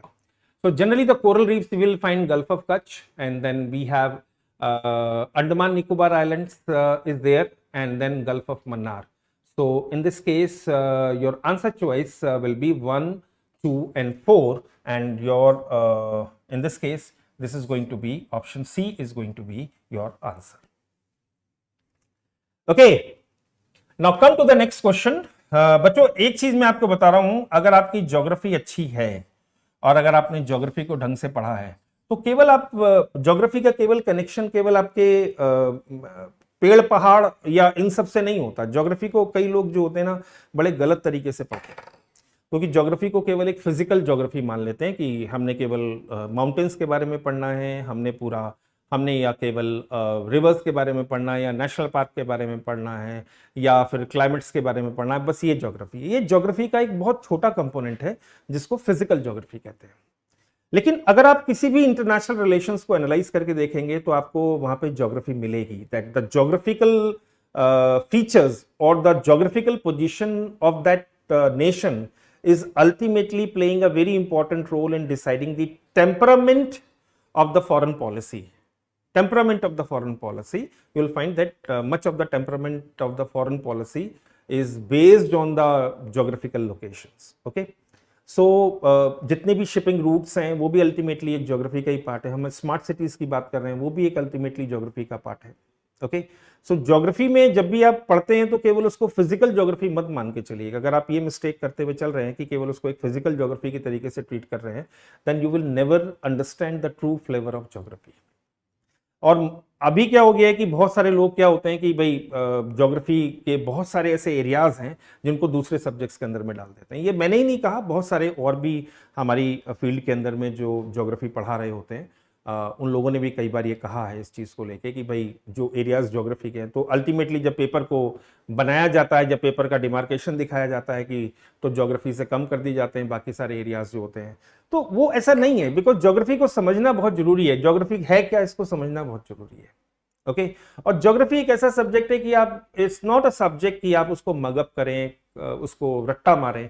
Geography purely conceptual subject है और कुछ चीजें आपको पता होनी चाहिए, maps, locations, ये सब चीजें आपको क्लियर होनी चाहिए ज्योग्राफी के अंदर में, तभी आप अच्छा परफॉर्म कर सकते हो. Now come to this means okay, now come to the next question, and the next question is your 60 number question. Okay, so we have a 60 number question out here. So the question is, the recent study have revealed that Indian deltas are shrinking or subsiding fast. This is because, okay, so अभी ये एक हमारी एक recent study भी थी कि भाई Indian deltas जो हैं वो काफ़ी जो हैं वो श्रिंक कर रहे हैं. अब श्रिंक करने के पीछे रीजंस देखो. डेल्टास फॉर्मेशन के लिए सबसे इंपॉर्टेंट चीज आपको क्या चाहिए, सेडिमेंट्स चाहिए. ओके, और सेडिमेंट्स ही नहीं होंगे तो डेल्टास का फॉर्मेशन नहीं होगा. अब सेडिमेंट्स कैसे कम हो सकते हैं? पहली बात तो अगर हम देखें, सेडिमेंट्स का जो वॉल्यूम है वो कब कम हो सकता है? सेडिमेंट्स का वॉल्यूम तब कम हो सकता है जब रिवर में वॉल्यूम ऑफ द वाटर कम हो जाए. तब जब तक रिवर अपने माउथ पे पहुंचेगी तब तक सेडिमेंट्स रिलेटिवली कम होंगे. तो वॉल्यूम ऑफ द वाटर एक फर्स्ट रीजन हो गया. सेकेंड रीजन ये हो सकता है कि रिवर जिस जगह से फ्लो कर रही है या जहां पे फ्लो कर रही है, जिस स्ट्रक्चर के ऊपर से निकलती है, वो स्ट्रक्चर कैसा है. अगर वो स्ट्रक्चर इजीली इरोडेबल है, अगर उसका इरोजन हो सकता है और वो सॉफ्ट रॉक्स हैं, तो वहां से सेडिमेंट्स का एक्यूमुलेशन ज्यादा अच्छा हो जाएगा. ओके, तीसरा ये भी होता है कि रिवर की स्पीड क्या है, क्योंकि रिवर का जो इरोजन होता है वो काफी हद तक उसके स्पीड के ऊपर भी डिपेंड करता है, और उसकी लोड कैरिंग कैपेसिटी जो होती है वो भी उसकी स्पीड, स्लोप और इन सब के ऊपर डिपेंड करती है. तो इस कॉन्टेक्स्ट में अगर हम देखें, तो अगर हम इस क्वेश्चन के पॉइंट ऑफ व्यू से, कई बार ये भी देखा जाता है डेल्टा फॉर्मेशन के टाइम पर कि सी बिहेवियर कैसा है, सी का वो कहते हैं ना मिजाज कैसे हैं, समुंदर का मिजाज कैसा है, ये भी देखा जाता है. तो कई बार टाइडल इफेक्ट्स जो होते हैं वो कोस्टल रीजन्स में काफी डोमिनेंट हो जाते हैं, और जिसकी वजह से जो थोड़ा बहुत भी सेडिमेंट अगर डिपॉजिट होता है तो उसको ले जाते हैं. और भी फैक्टर हैं, जैसे मैं बता ही रहा हूं तो आपको सारी बताता हूं. और फैक्टर इस तरीके से कि ओशन करंट्स जो मूव कर रही हैं उस वहां पे वो किस तरीके से मूव कर रही हैं. ओके, तो कई बार ऐसा होता है कि कोस्ट पे ओशन करंट्स मूव कर रही होती हैं, कोस्ट के पास होती हैं, तो अपने साथ सेडिमेंट्स को ले जाती हैं और उस जगह पे सेडिमेंट्स के डिपोजिशंस को वीक कर देती हैं. ओके, बट इस क्वेश्चन के अंदर में we have a different context to answer. That recent study has revealed that Indian deltas are shrinking or subsiding fast, and this is because of melting of the glacier in Himalayas and carry of large scale sediments by the rivers into the oceans. Okay, now this is not in the context, the means because it is not connected with the shrinking of the deltas. Okay, large number of the floods near the delta region, if there are floods then they will bring more silt, so rather the size of the delta should get increased. So this is also not going to be your answer choice here. And constructions of large number of the dams and major delta forming rivers, yes, this could be possibility. Why it is a possibility? Because the dams will block the sediments. Okay, because जब dam के पीछे हम reservoir बनाते हैं, जब dam के पीछे कोई रिजर्वोयर बनाता है तो रिजर्वोयर में पानी स्टेगनेंट हो जाता है और जो सेडिमेंट्स होते हैं वो नीचे की ओर सेटल हो जाते हैं, तो उसमें बहुत सारा सिल्ट जो होती है वो नीचे की ओर बैठ जाती है. और कभी कभी ऐसा होता है कि सिल्ट भरती जाती है, वो उसके बेसिस पे हम ये डिटरमाइन करते हैं कि किसी भी जो रिवर होगी या किसी भी डैम की लाइफ कितनी है. ओके तो कई बार डैम्स की डीसिल्टिंग भी की जाती है और भी देखा जाता है, और कई बार ये भी होता है कि जो डाउन स्ट्रीम राइपेरियन स्ट्रेट्स होते हैं उनको इस डैम की वजह से काफ़ी नुकसान हो जाता है, क्योंकि रिवर के अंदर में जो सिल्ट आती है वो एक्चुअली काफ़ी प्रोडक्टिव लैंड को क्रिएट करती है फ्लड प्लेन के अंदर में, तो उनको भी काफ़ी उससे नुकसान हो जाता है। और कई बार ये भी होता है कि रिवर का वाटर जो होता है वो अल्टीमेटली वीक पड़ जाता है, जब तक वो माउथ पे पहुंचता है तब रिवर में पानी कम हो जाता है। तो कई बार जो एस्चुरीज होती हैं जहाँ पे नदी का पानी और समुद्र का पानी आपस में आके मिल रहा होता है, तो वो एक बहुत बढ़िया बायोडाइवर्स रीजन्स कहलाते हैं, बायोडाइवर्सिटी के पॉइंट ऑफ व्यू से काफ़ी काफ़ी डोमिनेंट होते हैं। तो जब वहाँ पे रिवर का जो फ्रेश वाटर जो होता है वो कम हो जाता है और सी वाटर ज़्यादा हो जाता है, तो अल्टीमेटली सॉल्टियर इनटू द नेचर होता जाता है। तो जो बायोडाइवर्सिटी एक ब्राइन वाटर के लिए डेवलप होनी थी या एक उसके लिए डेवलप होनी थी, वो धीरे धीरे करके खत्म होने लगती है। तो वहाँ के जो फिशरमैन्स होते हैं उनको भी इस चीज़ का नुकसान होने लगता है। Okay, so here in this context, the answer choice is going to be your option C is going to be your answer choice. Okay, guys, समझ में आया? Okay, now come to the next question, and the next number question is our 87 number. So we will move towards the 87 number now, and we will see that what is our 87 number question. So this is 87 number, and the 87 number is okay, let me check. 87 number, 85, 86, 87 number, and then we, okay, so which of the following is correct about the western disturbances? Okay, which of the following is correct about the western disturbances? So the very simple one, अगर आपने western disturbances की सारी अपनी properties के साथ पढ़ा है, तो it is going to be easy for you to answer this question. So it is going to be relatively easy for you if you have studied the western disturbances and with all its characteristics. So which of the following is correct about the western disturbances? So western disturbances, they occur in a family. Yes, they occur in a family. There is no problem. There is no doubt with this one, because the western disturbances comes in a family. Okay, because you will see that there is a one disturbance which will come, then we will have the second one that it will come. So one by one there is a western disturbances which hits into a certain region within a time gap of 4 or 5 days. Now another important point about this concept of cyclone family is that every succeeding cyclone is at more mature stage in comparison to the preceding one. So it may be possible that the cyclones coming into a certain stages, the cyclone which is trailing behind is at incipient stage, and the cyclone which is further, which is in a forward direction, may be in a full mature stage, and the next cyclone which is there, which may be in a very occluded stage. Okay, so there are different stages of the temperate cyclone formation. So this may be, you can call this to be as a grandfather, this is a father, and this is a child. So that comes in a family, there is no problem in that. So this is going to be your answer choice. Now this statement is right, they are tropical cyclone. No, they are not tropical cyclone. We use the western disturbances word only in the context of a temperate cyclone or extratropical cyclone. They originate between the December to February. You can say that generally they originate. Okay, you cannot say that they originate only. Only the word only here is a difficult one, because generally they start from the month of the November.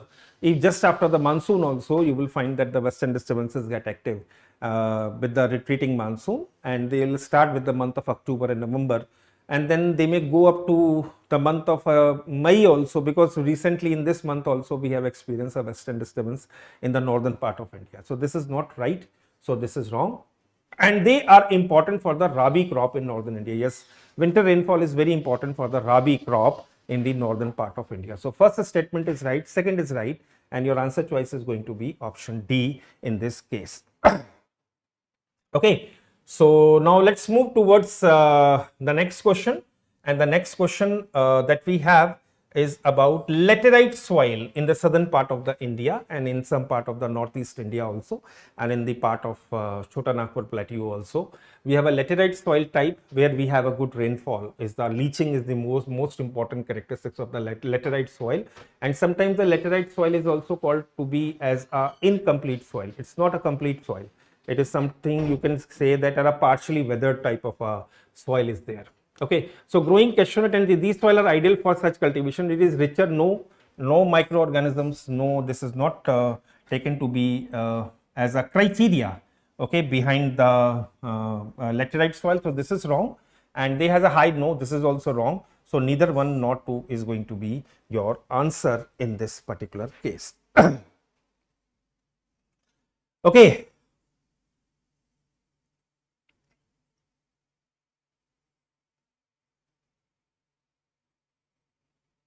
Okay. Now the next is about the current affairs. This is the current affair based question, and this is a current affair based question because Ningalu eclipse means Ningalu eclipse. This is the reason in the part of the Australia that we have Ningalu. So this is not actually a current affair because recently it was associated with the news also. So I have taken this question from Hindu newspaper. So this is not a lunar eclipse, this is a solar eclipse, hybrid type of a solar eclipse. So this is wrong here. This is a wrong answer choice here. You can just Google about the this eclipse also, and also connected with the UNESCO World Heritage Site also. So it is connected with this one. So just a minute. Okay, so it is a type of a lunar eclipse. No, this is a solar eclipse, and it is the most visible in the eastern part of the Australia. This is also wrong because means western coast पे ज़्यादा होगा, so not on the eastern part. So this is also wrong. So your answer choice is which of the following quotes, and the question is correct one. So neither one nor two is going to be your answer choice in this case. Okay. Now the remaining other questions are related to the current affairs. We have the question number that we have is a 90 number that we have, and the 90 number question is which of the following statement is or are correct about the water body census conducted in recently. It defines water body as a natural. This is right. There is a water body census just took place some months before. So there is no problem. So you need to refer the current affairs for this one. So we have our complete geography compendium and from the GSSCORE only. So you can just find out that our geography compendium, and you can get to know about this water body census. So this is right. Maharashtra is a leading state in terms of water conservation effort. This is perfectly okay because Maharashtra is well connected with the water conservation, especially in the regions of Vidarbha and many other places. There are lots and lots of efforts done for the conservation of the water because we have so much of the agrarian unrest in the regions of the Maharashtra. So we have these water conservation effort, lots of water conservation efforts are taking place. Jalbhera, if you go to website or go to the YouTube, you can get a Jalbhera. There is a good documentary about the water conservation. Even one of my friend was associated and leading this particular water conservation effort in Maharashtra. Okay, so this is right. There is no problem. West Bengal has the highest number of the lakes. No, Tamil Nadu is having the highest number of the lakes. So this is wrong. So first and second. So your answer choice is going to be option B. Okay. Now the next question that we have is the 91 number question. Pineapple Express. You may have heard about the Pineapple Express. Okay. So वैसे तो मैंने बहुत simple option डाले थे इसके अंदर में. Because it is a type of a supply chain for pineapples in the northeast of India. So this is not actually Pineapple Express. Here for the northeast India, we do not use this word. So there is nothing, a train moving from the northeastern part or the regions of the pineapple in India. So they are supplying the train. So there is no problem in this that you can name this one. There is no problem with this one. But here in this context, this is not going to be the answer. And it is a chain of volcanic. No, this is also not there. It is a name given to the national scheme to boost pineapple productions in India. So this is also not there. Pineapple Express is actually a concept we sometimes call to be as a atmospheric river, and which is actually associated with the convergence of the air masses in the Pacific Ocean or on the eastern side of the Pacific Ocean. Okay, so in the regions of Hawaiian High, we have a maritime tropical air mass, and then maritime tropical air masses modifies and adds up lots and lots of moisture into the air, and which actually moisture moves towards the regions of California with a huge quantity. So that resembles a atmospheric river. So that is Pineapple Express, because that comes from the Hawaiian, and Hawaiian region is famous for pineapple production. So that is called to be as a Pineapple Express. There is another word that we use in the context in the same region, Siberian Express. So मैं कभी समझाऊंगा आपको Siberian express क्या होती है. So वो भी ocean atmospheric phenomena है. That is also an ocean atmospheric phenomena. Okay, now come to the next one. So the next question we have, this is the question that we have, and then this was a 91, so this was the Pineapple Express. So this was the last question from my side. Okay guys, so I hope you people have enjoyed the geography questions. Okay, 87th का आप कह रहे हो C होगा. Okay, let me check. 87th का बेटा C नहीं, 1 and 3 दे नहीं बेटा. अभी अंकित मैंने अभी यही बताया था, अंकित आपसे यही कहा था मैंने कि they occur in a family 87 western disturbances, they originate only between December to February. Now this is not right, Ankit, this is not right. Only, the word only makes this statement to be as wrong. Okay, because in most of the cases you will find that the western disturbances start generating from the month of the November, and they can go up to even to the May also. In the northern part of the India and Delhi, we are right now experiencing the western disturbances because of these, and even you can see to the Jammu and Kashmir regions also. Just some days back, there was a snowfall in the Gulmarg region, and in the higher parts of the Kashmir, there was a snowfall taking place. So they all were the result of western disturbances. Okay, so they originates only between December to February. So that makes this statement to be as a wrong statement. Okay, so they are important for the Rabi crop. There is no problem. We have studied this one because western disturbances are the important one for the Rabi crop, especially the wheat crop in the northern part of the India. Okay. Okay. बेटा 87 number ही है जो अंकित, number 87 नहीं है. Question number is different, both statement are incorrect. कौन सा question number बताओ आप मेरे को, you tell me the question. 88 number की बात कर रहे हैं आप. You are talking about both the statement are incorrect. 88 number question में भी both the statement are incorrect. There is no problem in that. 88 number में both the statement are incorrect. So you can take the answer to be as both 1 and 2 in the 88 number question. Okay. आप लोग हमने सारे Telegram के सारे optionals के आप लोगों को लिंक दे रखे हैं इस डिस्क्रिप्शन बॉक्स के अंदर में, और आप कोशिश करिए कि हमसे कनेक्ट करने के. ओके, सो हमसे कनेक्ट करने की कोशिश करिएगा अपने हमारे जो टेलीग्राम चैनल्स हैं, और कोई भी डाउट हो तो हमारी सारी फैकल्टीज़ जो होती हैं वो भी कनेक्टेड रहती हैं टेलीग्राम्स के थ्रू. और अगर आपके कोई ऐसे डाउट्स हैं कि जो आपको फर्दर मूव करने में परेशानी कर रहे हैं, तो चाहे वो आंसर राइटिंग से रिलेटेड हो, करंट अफेयर से रिलेटेड हो, या स्ट्रैटेजी से रिलेटेड हो, तो we have our very friendly mentors which are the part of those groups, and they can guide you and they can help you so that you may do a less number of mistakes. Mistakes तो होंगी, क्योंकि mistakes से ही आप बहुत कुछ सीखेंगे, तो mistakes तो होंगी. So बस ये है कि अगर एक सही mentor होगा आपके साथ, तो आपके mistakes के chances जो होंगे वो कम हो जाएंगे. So that's all from my side, guys, and I hope you people have enjoyed today's session for the geography and other session with Viras sir. And now we are going to have our discussion for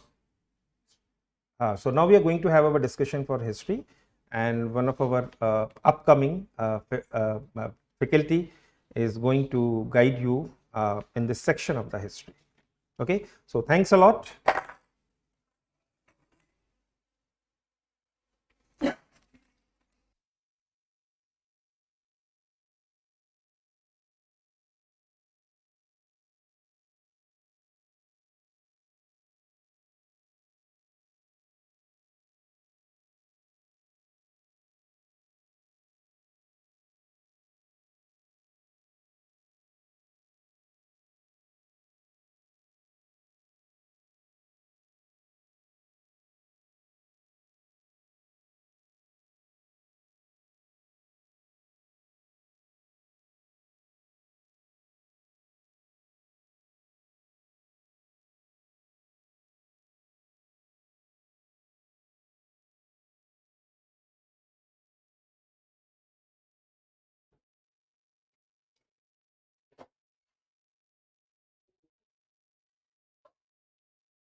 I'm audible.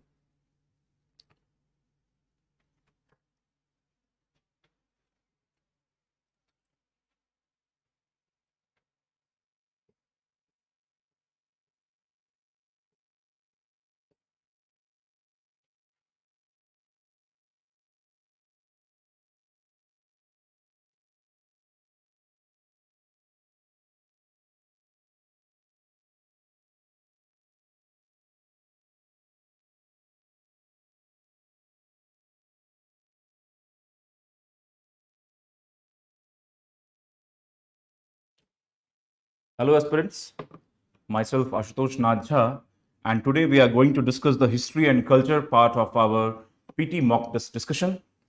Aspirants, our approach would be very simple. I will explain the background of the question wherever necessary, and further we will take the approach and dimensions what are required for solving those questions, and further I will also give some logical things which you can use to detect the information if you are not aware of any questions. So let's begin. And aspirants, as you know, in UPSC history dominates, like 15 to 20 questions are coming each and every year in UPSC.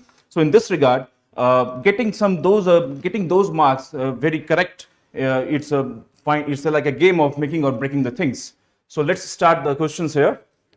Our first question is about the Indian Council Act of 1861. Aspirants, as you know, the Council Acts and these acts are a part of the administrative and regulating functions of British India, which it applied to regulate the affairs in India. And the questions on the act do appear each and every in UPSC, very minimally one or two. But in this regard, we have to understand each and every act. You can also adopt the method of understanding the background and intent of the act. And in this regard, we are going to see the questions. First, the Indian Council Act. Friends, first I will give you a brief background about these acts. These acts were started in the year 1773. After that, it came around continuously. And the first, intention of the Act of 1773 was to regulate the affairs of company by British Parliament. And in this regulation, there was a office of governor was appointed, and through this office, the position of companies' territories were governed. And governor was given under the act a council of 4 members, and further he was given a control on the provinces, the presidencies. Further, we can see in 1784 Fits India Act, we are seeing that the council of governor was reduced to 3, but one important change was the subordination of presidency of Bombay and Madras to the Bengal. Fine. So this was one of the first steps to make the subordination. Fine. It was the first step to make for the centralization of the administration. Further, the watershed came in the year 1833 Act, which made the Governor General of Bengal as Governor General of India, and it subordinated the legislative functions of Bombay and Madras. When I am saying legislative functions, you must be clear that the council, executive council, which was functioning as for administration, when it sits for the legislative purpose, it mostly denotes the legislative council at that moment of time. Further, we can see after the over centralization, this act came. Before that act, we also see 1858 act. So before this act, we are also seeing the act of 1858. In the act of 1858, what happens after the revolt of 1857? We are finding a change in the nature of governance of the company, and it was regulated by the crown, and the crown said that we will not expand more, and they have abandoned the idea of territorial expansion, and they decided to give some rights also to the natives. And in this 1861 Indian Council Act, it was also called a start of the participative governance by the British Parliament, as under this act, we'll see further in the question itself, that some natives were appointed, though they were higher rank, but they were appointed in the councils in the legislative process. So let's take the first statement here. Under the act, legislative councils were allowed to take the financial decisions for the first time. Now, under this 1861 act, when some provisions like portfolio system was introduced, it said there will be expansion in the executive council and legislative council of viceroy, and so in this regard, it said that those legislative council will have power of only discussion and not allowed to take the financial decisions. Fine. So our first statement is not correct here. We'll eliminate. There is one or fine. So let's take the second statement here. It reversed the trends of centralization introduced by the Regulating Act by restoring the legislative powers to the Bombay and Madras presidencies, which I have told you earlier. It restored the legislative powers 1861 to the Bombay and Madras presidencies, and it empowered the viceroy with the veto power. Besides veto power, one more power, the power of ordinance, was given to the viceroy and governor generals, and this makes statement 2 and 3 only correct. Fine. Let's move on to the next question here. The next question is about Sangam age, and in this we have to see the political structure during Sangam age, and see the first we'll see the statements here. Democratic republic form of government was prevalent during Sangam age. Second, each dynasty of Sangam age had a royal emblem.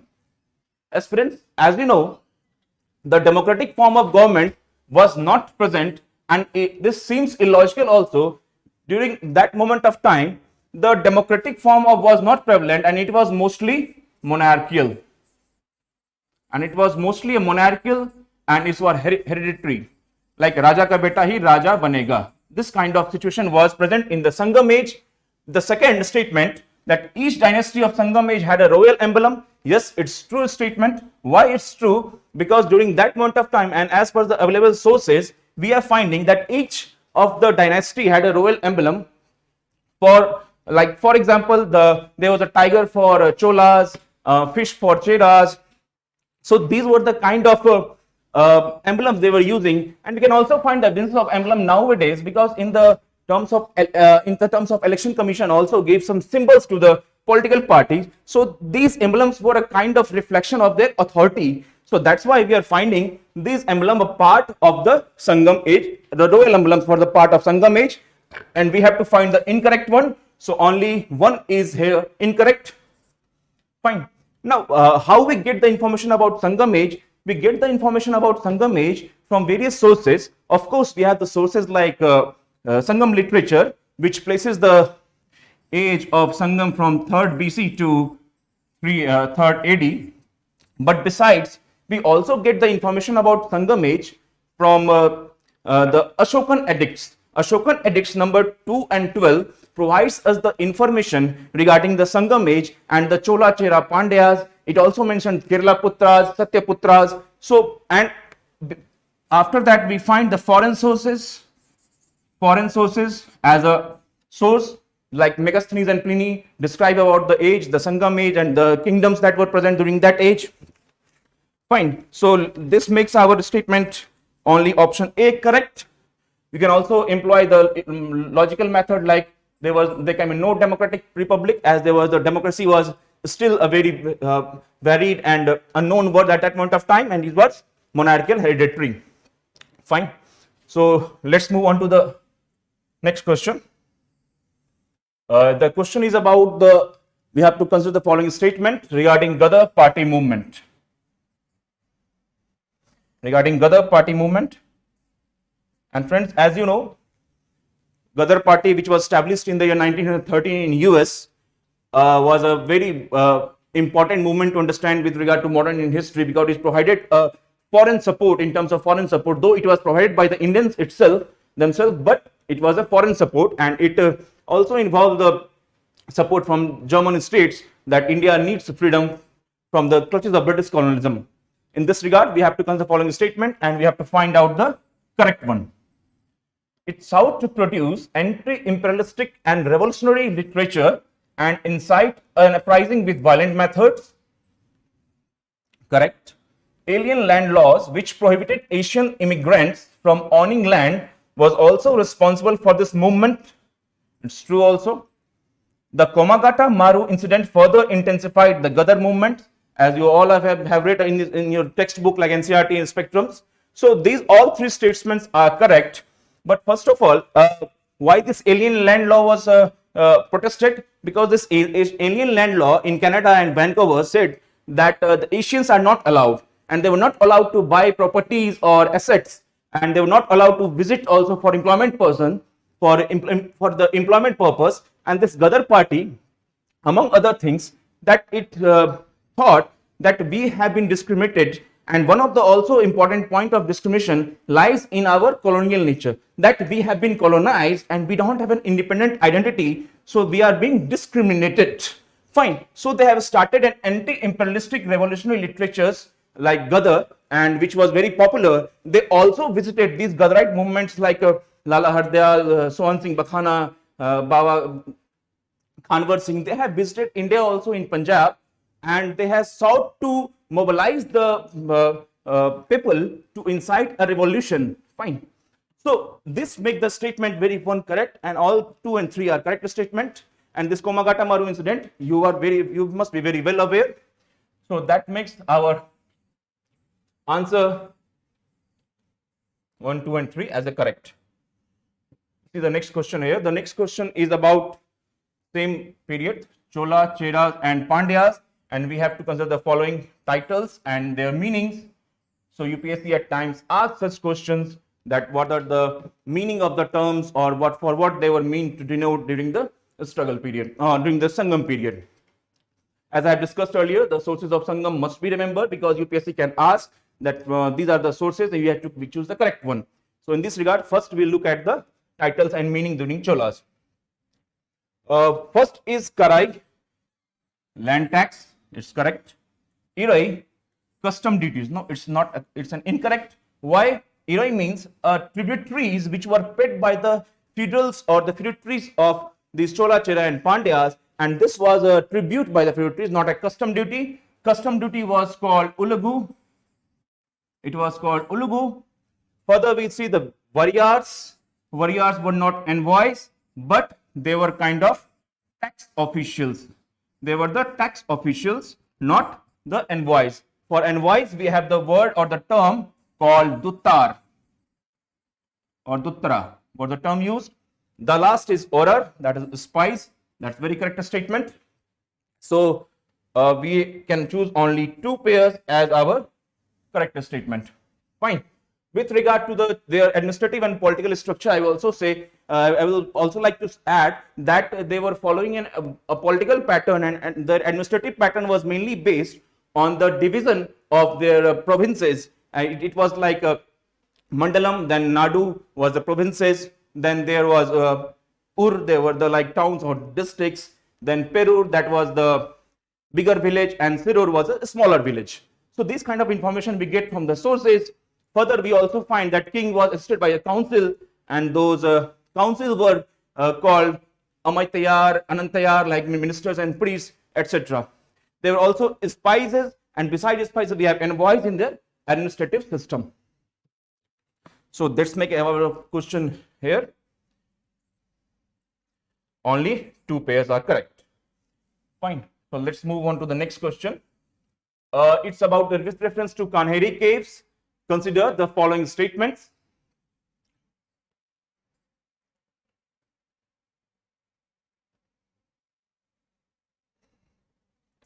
That's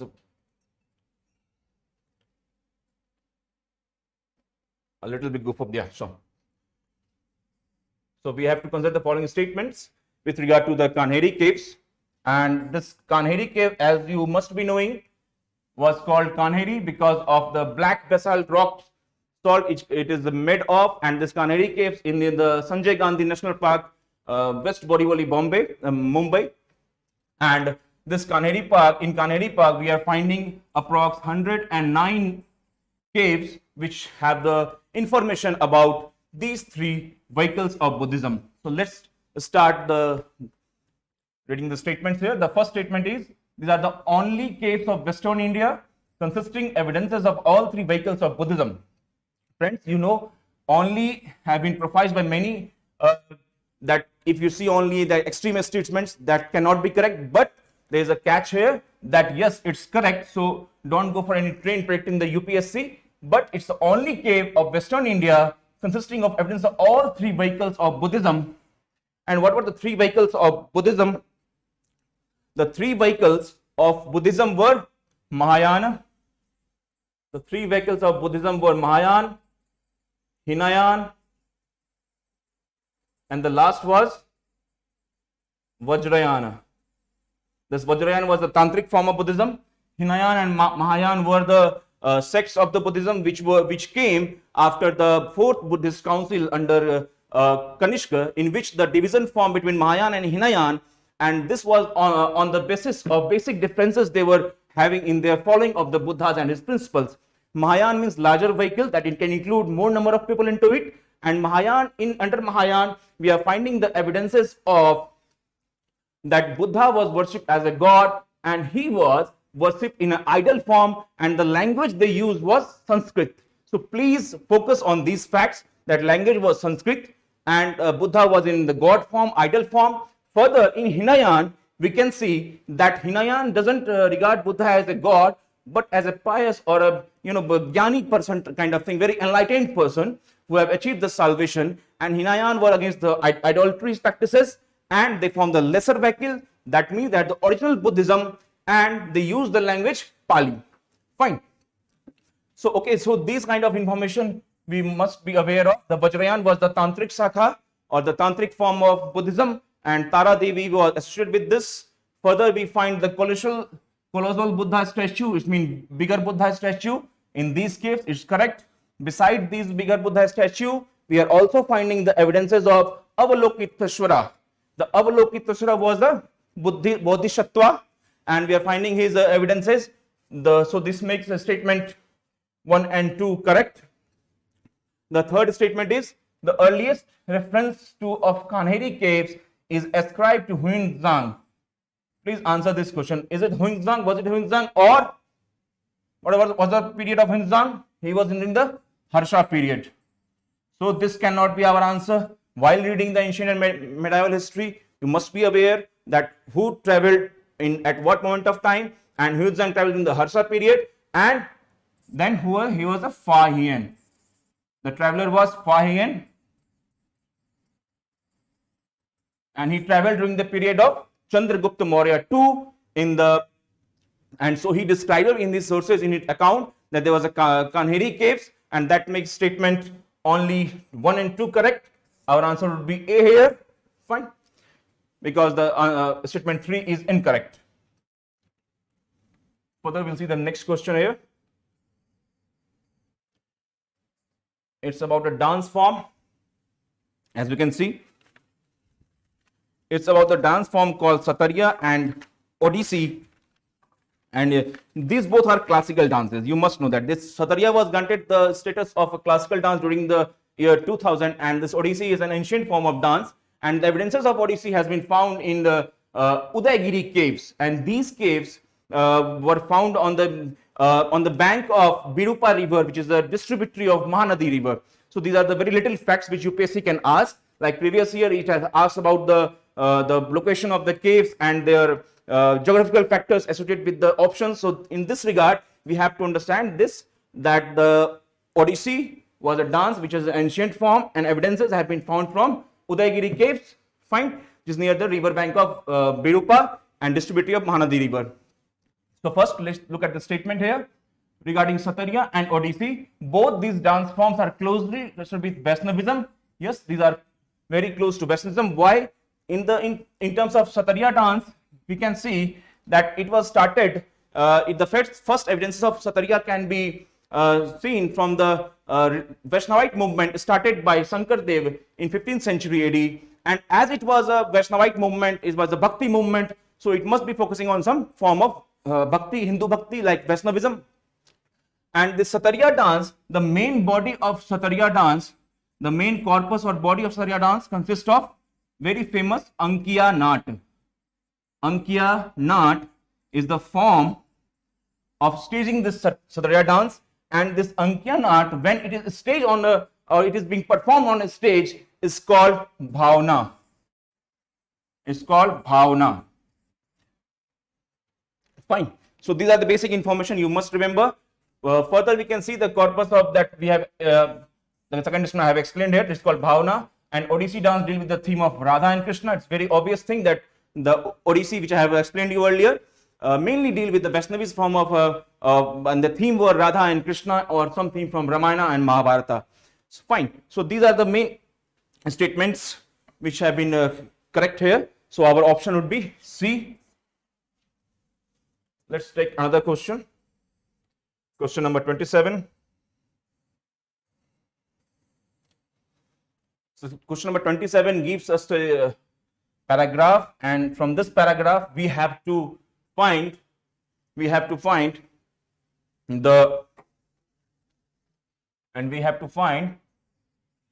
of the architecture it is being talked about. Fine. So a cuboid cell, that's a square kind of thing.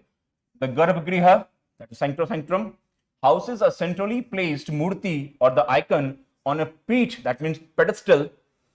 The Sikhara, you must be remember that this is a Sikhara, rises over the Garbhagriha, and together with the sanctum, they form the Vimana, like which is in the air, that's called Mool Prasad. It's called Mool Prasad of the temple. The Vimanas are either stellate means a star-like thing, or a thing which is being radiated in all direction, a star-like thing, or orthogonal in plan.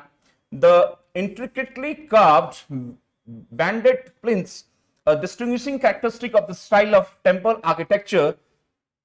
Fine. Then Chinakeswara temple complex is an example of this temple architecture. Any guesses which we are talking about? By looking at the Garbhagriha and Sikhara, you must be aware that we are talking about some sub form of Nagara style.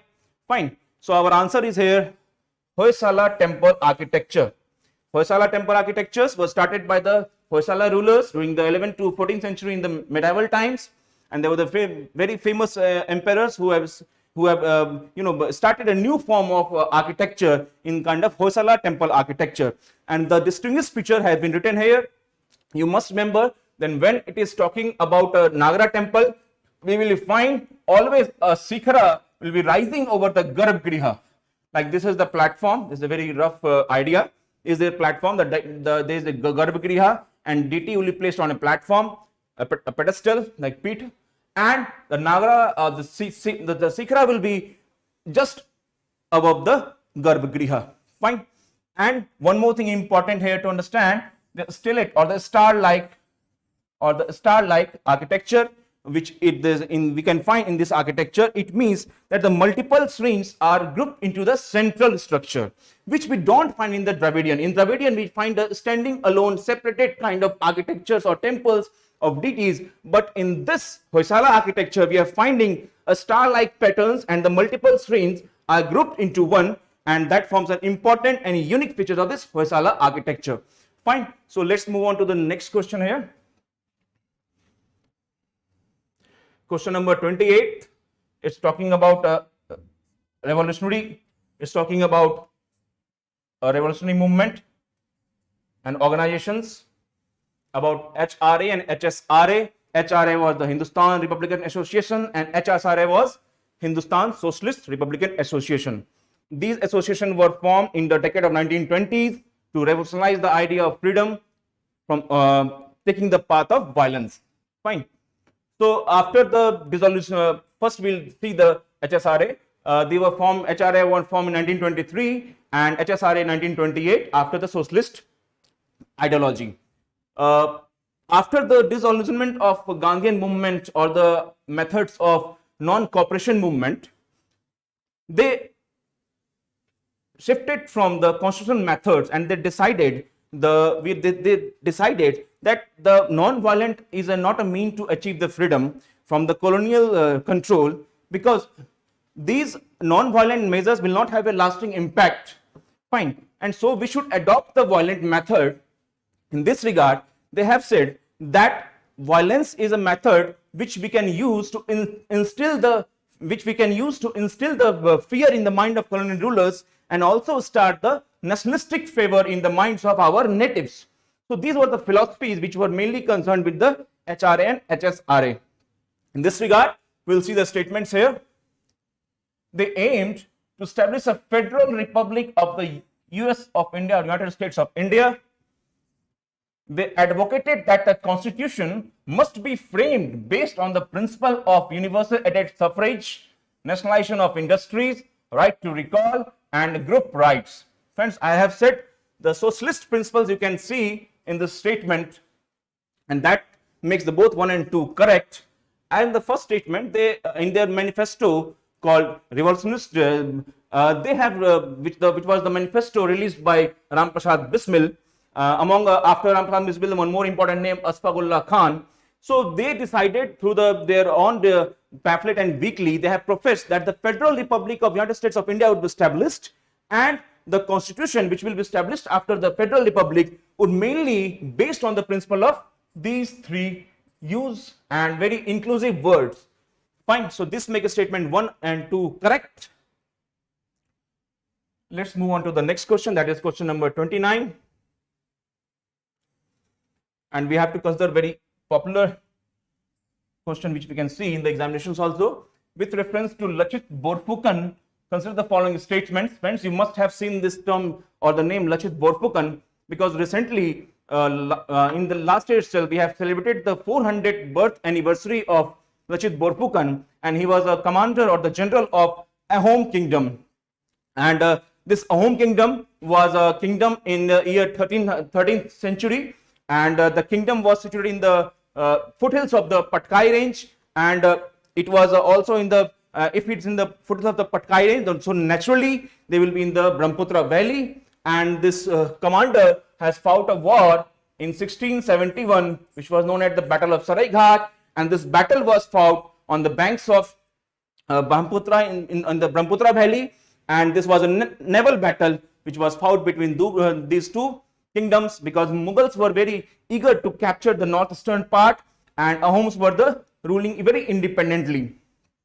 Fine. In this regard, we have to consider the following statement. He was a commander, I have said earlier, and played a key role in the Battle of Saraighat. Statement 1 is correct.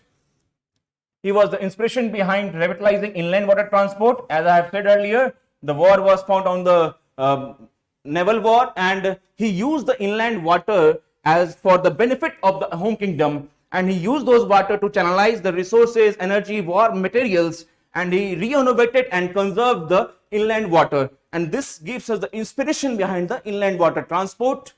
To emulate his sacrifice, Lachit Borphukan Gold Medal is being awarded each year to the best cadet of the National Defence Academy. Yes, it's a true statement. In the year 1999, we have started this tradition of awarding the gold medal to the best candidate of NDA. Fine. So this makes statement 1, 2, and 3 correct here. Let's move on to the next question. That is about the question number 30.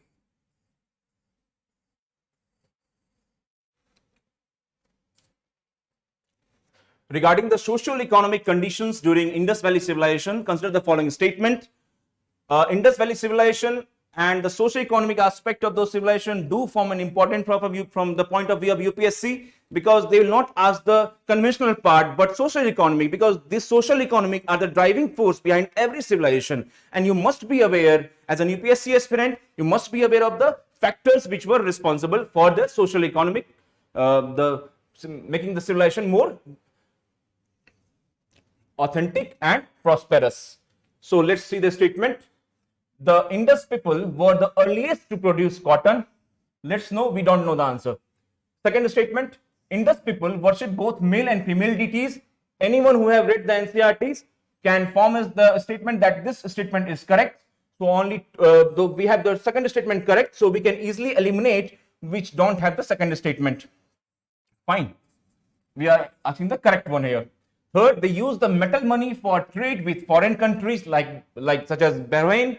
As we know, there was the trade between the Harappans and the West Asia and in the Mediterranean also at times. So this statement in itself is incorrect. Why? Because there was no metal money and it was the barter system which was used. And as a student of history, you must become aware that metal money was came after many years. Fine. So this makes statement 3 incorrect. And now the first option we have to see, like if you don't know the answer of the first statement, is it correct or not, what you can do, you can just give a logical conclusion. You can arrive at a logical conclusion. Were they the first to produce the cotton? As you are aware that they were wearing some clothes, as reflected by the sources also, that and their clothes were mainly made of some cottons, and so they must be producing the cottons, and there is no extremities in this statement. Fine. With regard to the statement, I will say earliest in terms of cotton, yes, because they at the site of Mehergarh, the pre-Harappan site, we are finding some kind of cotton clothes and spindle wools which reflect that they were wearing the cotton clothes. So that makes correct statement 1 and 2 only. Fine, that's the question number 30. Our next question is from the 73rd.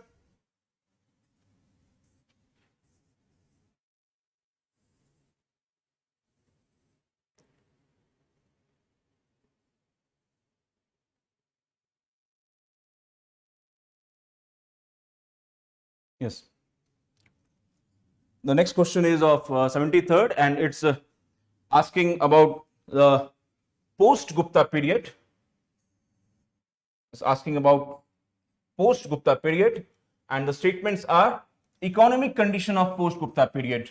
Friends, let's take the statement. The Byzantium learned the art of growing silkworms in the middle of the 6th century Christian era, which severely affected the contact trade ties with the Central Asia and Western Asia. Let's say I don't know the answer. The gold content of the later Gupta coins was double to that of the Kushana coins. Let's say I don't know. But if you are reading the history and you must came across the term post-Gupta, and the economy during post-Gupta was in decline. Economy during post-Gupta was in decline. And if the economy was in decline, if you have the slightest of the hint, then you can say that this gold content cannot be double. Okay, Garibi mein we cannot invest more on the gold. We have to conserve what we have. So this makes statement 2 incorrect. Fine. The first statement, let's see. With regard to the first statement, I will say that if the economy was on decline, fine. So the trade must have been affected, and the statement as a whole can be concluded as a correct one. Let's give a more insight into the post-Gupta economic period. That the economy in the post-Gupta period was mainly based on the land grants, feudals, and in the land grants, if there was the feudal system, the economy was closed. Artisan, trades, and craftsmen were not allowed to move to marketplaces, and if they were not allowed to move to the marketplaces, so they cannot invest more, they cannot be industrious. So we can see that there was a decline in the coins also. Only previous coins were in the place, and in the sources we are finding the evidence that the silver and gold coins were on decline. Fine. So with regard to the decline in the trade, we also see the decline in the towns. Fine. And also one thing to remember here, that the trade with the trade between West and East was passing through India, and this Byzantinian learned the art of growing silk. The silk was the main of the export item from this period, and when they learned the silk worms, how they can be made, so this affected the trade and it led to the further decline. So that makes statement correct, only 1A only. Fine.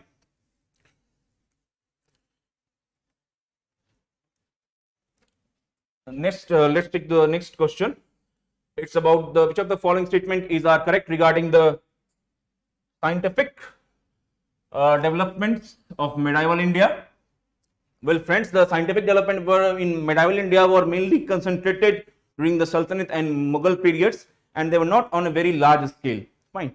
So let's see the first statement here. The evidences of breeding and hybridization are mentioned in Tuzuk-e-Jahangiri. The Rasa Chikitsa, or the curing from the minerals or chemical system, dealt principally with a host of mineral medicines, both mercurial and non-mercurial. Ayurveda system of medicine progressed significantly during the medieval period. Out of these three statements, what we can conclusively say is incorrect is that Ayurveda system of medicine significantly progressed. It cannot happen, because we must be aware, or you have slightest of the idea, that Ayurveda was an Indian system and it was not promoted and it was on the decline, so it cannot progress significantly. So the statement 3 here is incorrect.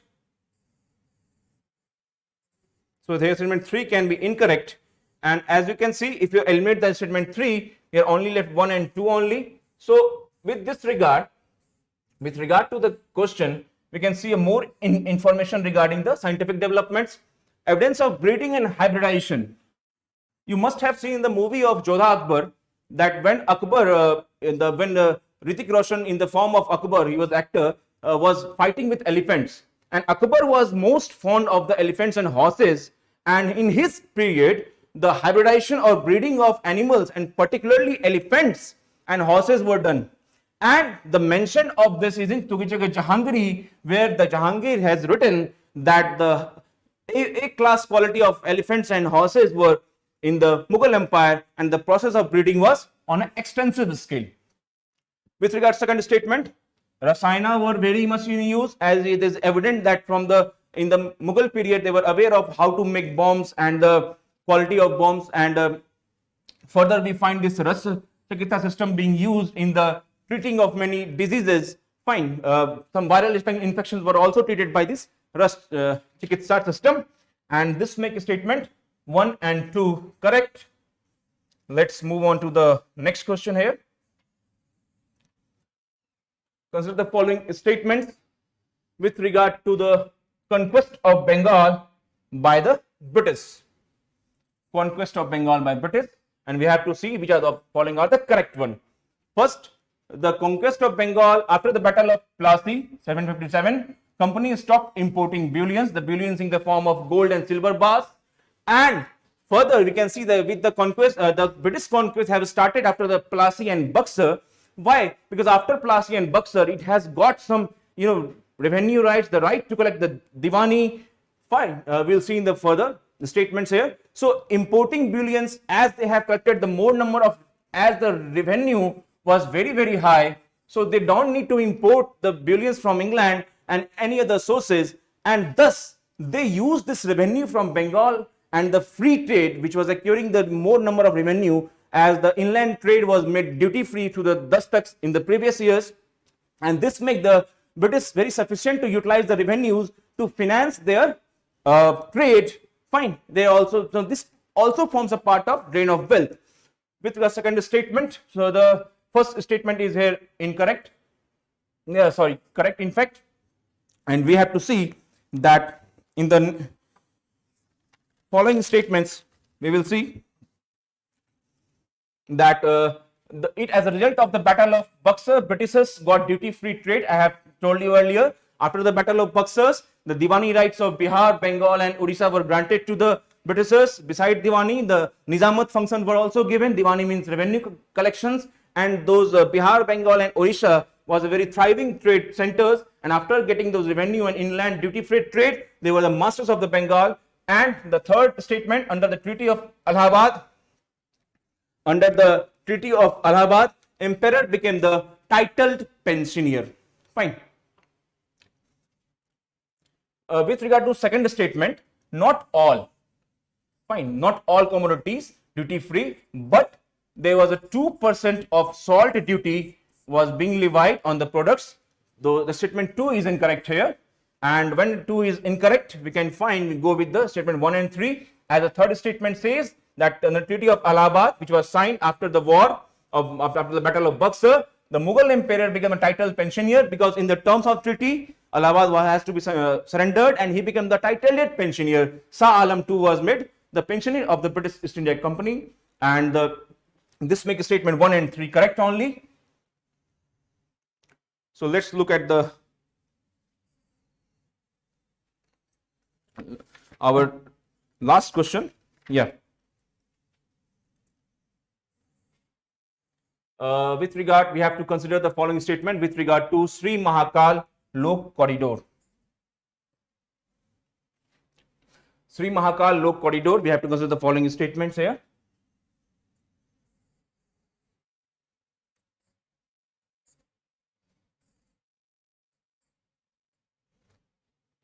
This was in news recently. Why? Because the corridor has been inaugurated, and the corridor has been inaugurated to expand, renovate and conserve the area around Mahakal corridor. We are seeing some kind of news regarding the other in Varanasi, we are seeing the expansion of the corridor, and that makes this current affair linked art and culture very important. This project includes the portions of Rudrasagar Lake. Yes, the statement is correct. As with regard to the project expansion and enhancement, this also contains the area of Rudrasagar Lake. The Rudrasagar Lake has been mentioned in the Skanda Puran. The evidence of Rudrasagar Lake is in Skanda Puran. Please remember this statement. This is a fact. And the Mahakal, the temple of Mahakal, has been mentioned by Kalidas is in Meghadutam. Fine. With regard to next statement, the Mahakaleshwar temple has been built in the Maratha, Bhumij and Chalukya architectural style. Yes, this both statements are correct. Why? Because in the temple of Mahakal, we are seeing all the three kind of architectural styles in the Mahakaleshwar temple. This Bhumija is a kind of rotating circular pattern or squares. Fine. This is a form of Sikra, is mainly made from the Bhumija or style of temple architecture. With regard to the Bhumij, there is one more information which is very important, that this Bhumij was involved in the Malwa region, during the 10th century AD. Fine, and it was popularized by the Parmara rulers. So that makes our discussion end here. Both 1 and 2 are correct. So friends, this is the end of the discussion for history, art and culture, and please do refer to the other forms like regional kingdoms and the architectures, because most of the temples and architecture are being found in the regional kingdoms. So let's end the discussion here. Best of luck to you all. Thank you.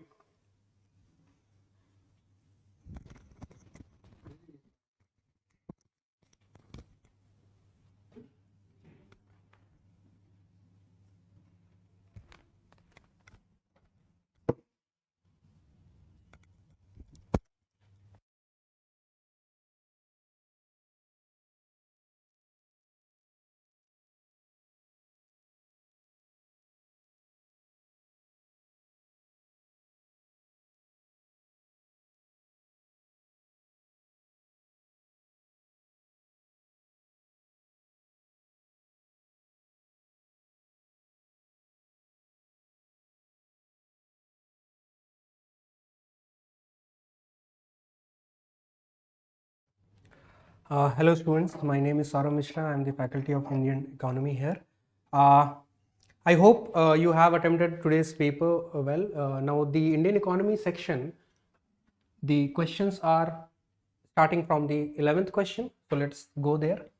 And I hope you have analyzed the paper, and to my understanding the questions are a blend of current affairs, blend of static and dynamic. Some factual questions are also there, where you need to be having you can say understanding plus factual knowledge. So in that way we can look at this paper as, for Indian economy section, as dynamic as well as static. Let us start with question number 11. Now look at this question. Consider the following statement regarding the active and passive funds as means of investment. Now when you understand different means of investment, or if we take example of mutual funds, now you see there can be active participation as well as passive investment also. Now when we say passive investment, what do we mean? In passive investments, it is a kind of template where we have set the indexing to certain extent that the returns are ensured. Maybe a little bit of variation can happen, but you can say we are following a template there. So you can say different indexes which are created by taking different types of investment. So whoever is trying to invest in that, they know a kind of certain return which is expected out of it. In active investment, what happens? It is having more manual intervention, that the trade and the selling and buying happens through you can say investment manager. Now here human intervention is there, so based on the wisdom of the manager, they can put in money, they can remove money. So in that case it is a little riskier, but there is a chances of getting more return, right? So with that context, let us see the statements. In passive investment, first statement, in passive investment, unlike active funds, the fund manager has a negligible role in selecting stocks and market timing. Yes, it is true. The fund manager has a role in active investment, not in passive investment to that extent. Yes. So the first statement is right here. Look at the second statement. Active funds offer a low cost option to investors as the expense ratio is generally lower than passive mutual funds. Now this statement is wrong. The passive funds are, you can say, much cheaper because you need not manage a fund manager there. But in active investment, requirement of fund manager is there, so the operational cost increases, right? So the second statement becomes wrong here. Third statement, actively managed funds are relatively more volatile and riskier than the passive fund. As I told you that the human intervention of fund manager is there, that means there is chances of higher risk.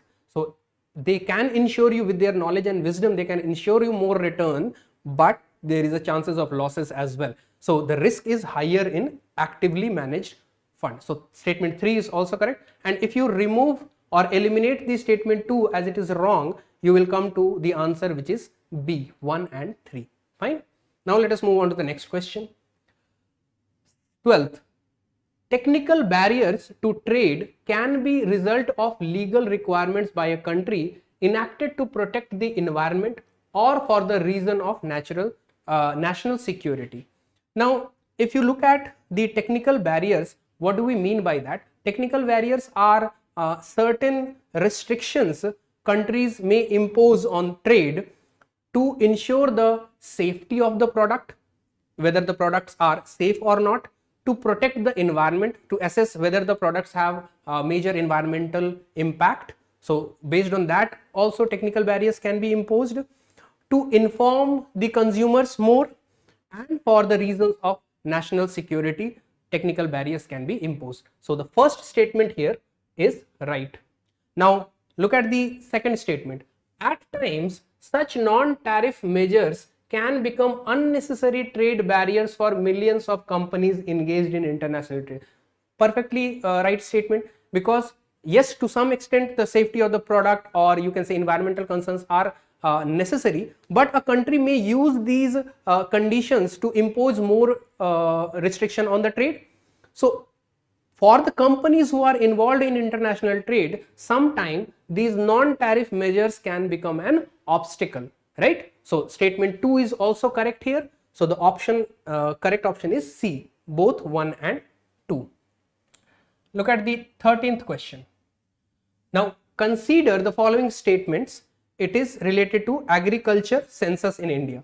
First statement says agriculture census in India is conducted following a broad guidelines of decennial world census of agriculture evolved by UN Food and Agriculture Organization.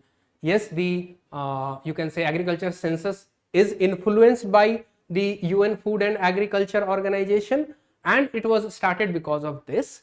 But in Indian context, when we see the agricultural, you can say census, every 5 years we conduct the census. So if you look at the statement 3 here, the first such census in India was started in 1971 and is conducted in every 10 years. Now this fact is wrong here. It happens every 5 years. So the statement 3 is wrong. If you eliminate that, you have to choose between A and C. Now, since option 1 is correct, so we can directly mark A, but let us look at the second statement also. The basic unit of data collection in agriculture census is the operational holding. So what do you mean by operational holdings? So basically operational holdings such as land use, cropping patterns, irrigation status, tenancy rules. So those are the you can say operational holding in case of agriculture census. So those factors are being considered when agriculture census happens. So statement 2 is also correct, 1 is correct. So option A will be right here, 1 and 2. Fine. Now let us move on to the next question, 14th. Okay. So this particular question is related to alternative investment fund, and it is asking that which of the following statement is incorrect. Now alternative investment fund is basically, if you read the statement 1, it is a privately pooled investment vehicle which collects funds from sophisticated investors. Sophisticated investor means the high net worth individuals, HNIs, or the angel investors. So privately pooled resources can be put in alternative investment fund. So first statement is correct. Second statement, hedge funds collect money from investors and corporations to invest in equity and debt markets both on the domestic and international level. Yes, both alternative you can say investment fund is applicable both domestic market and international market. So foreign currency is also involved here. Statement 2 is correct. Statement 3, the minimum investment into AIF is 1 crore, limiting the entry of retail investor. So the cap is kept at 1 crore minimum investment so that the retail investors does not come in and crowd the market. So it is exclusively for the high net worth income individuals, angel investor, etc. But condition is for investment should be 1 crore and minimum lock-in period will be around 3 months of time. Look at the last statement here. Only Indian residents and the NRIs but not foreign nationals can invest in AIF. It is wrong. Even foreign nationals can also invest in it. So the final statement, only Indian resident and NRIs are allowed, foreign nationals are not allowed, is wrong statement. So they are looking for incorrect statement in that. So option D will be correct here. Fine. Now look at the 15th. It is assertion and reason question. See the assertion. Tokenized card is regarded as the safer than the actual card. What do you mean by tokenized card? So where your physical data information about the account or the private information like your CVV, expiry date, these are not captured directly. So it is created through a token. So the companies where you are doing the payments, they do not get the actual number of your card, account, etc. So it is used by or created by cryptographic technology so that you create a token for that particular account, a token for that particular card, and it is used so that the you can say acquirer or issuer should not capture the personal data of the individual here. Fine. Now the reason, you see, tokenization is the process of replacing original card details with an alternative called token, right? So statement 1, assertion is correct, and the reason is why it is safer, because the personal data is not captured there. Fine. So assertion is correct, reason is also correct, and it is the correct explanation of assertion. So option A, both A and R are true. R provides the correct explanation of A would be the right answer here, right? Now look at the question 16th. Let me see if there is any questions in the comment section. Fine.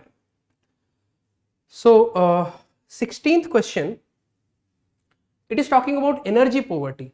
Now you understand what is poverty, but what do you mean by energy poverty? Energy poverty can come in two ways. One, because of the economic backwardness, if the latest technologies in the energy sector not providing the help, or you can say access to those people who are economically not well off.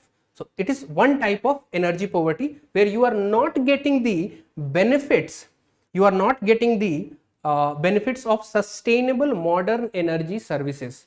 So that means it is energy poverty, number one. Second, if the bills generated by the energy consumption is taking a toll on your pocket, that can also lead to energy poverty. So either the distribution of the resource is not equitable, or it is equitable but not affordable. In both the cases, the energy poverty word can be used here. Now let us look at the statements here. It is the lack of access to sustainable modern energy services and products. Yes, correct. Second statement, it can occur when energy bills represent a high percentage of consumers' income. It is taking a toll on your purse, that whatever you are earning, you are spending a lot of money of that, a lot of shares of that in energy products, right? Utilizing the energy. That may lead to energy poverty. So both the statements here are correct. So answer will be C, both 1 and 2. Now look at question 17.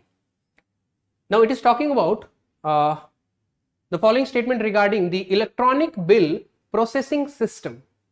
Electronic bill processing system was introduced in the budget session to streamline all the vendors and suppliers on an online platform where the payment can be tracked properly. That is the idea of it, right? Now let us look at what statements has been given there. It has been developed by the Public Financial Management System Division of Ministry of Finance. Now again, this is a factual knowledge. If you have not read about the scheme of electronic bill processing system, you may get confused here, but the factual information is that this is correct. It is developed by, you can say, the Public Financial Management System Division. It is in Department of Expenditure within Ministry of Finance. So statement 1 becomes right here. Second statement, apart from promoting ease of doing business, the e-bill system will be environmentally friendly. Definitely, because you are taking everything online there. So the uploading bills, etc. So you are moving from physical to virtual form.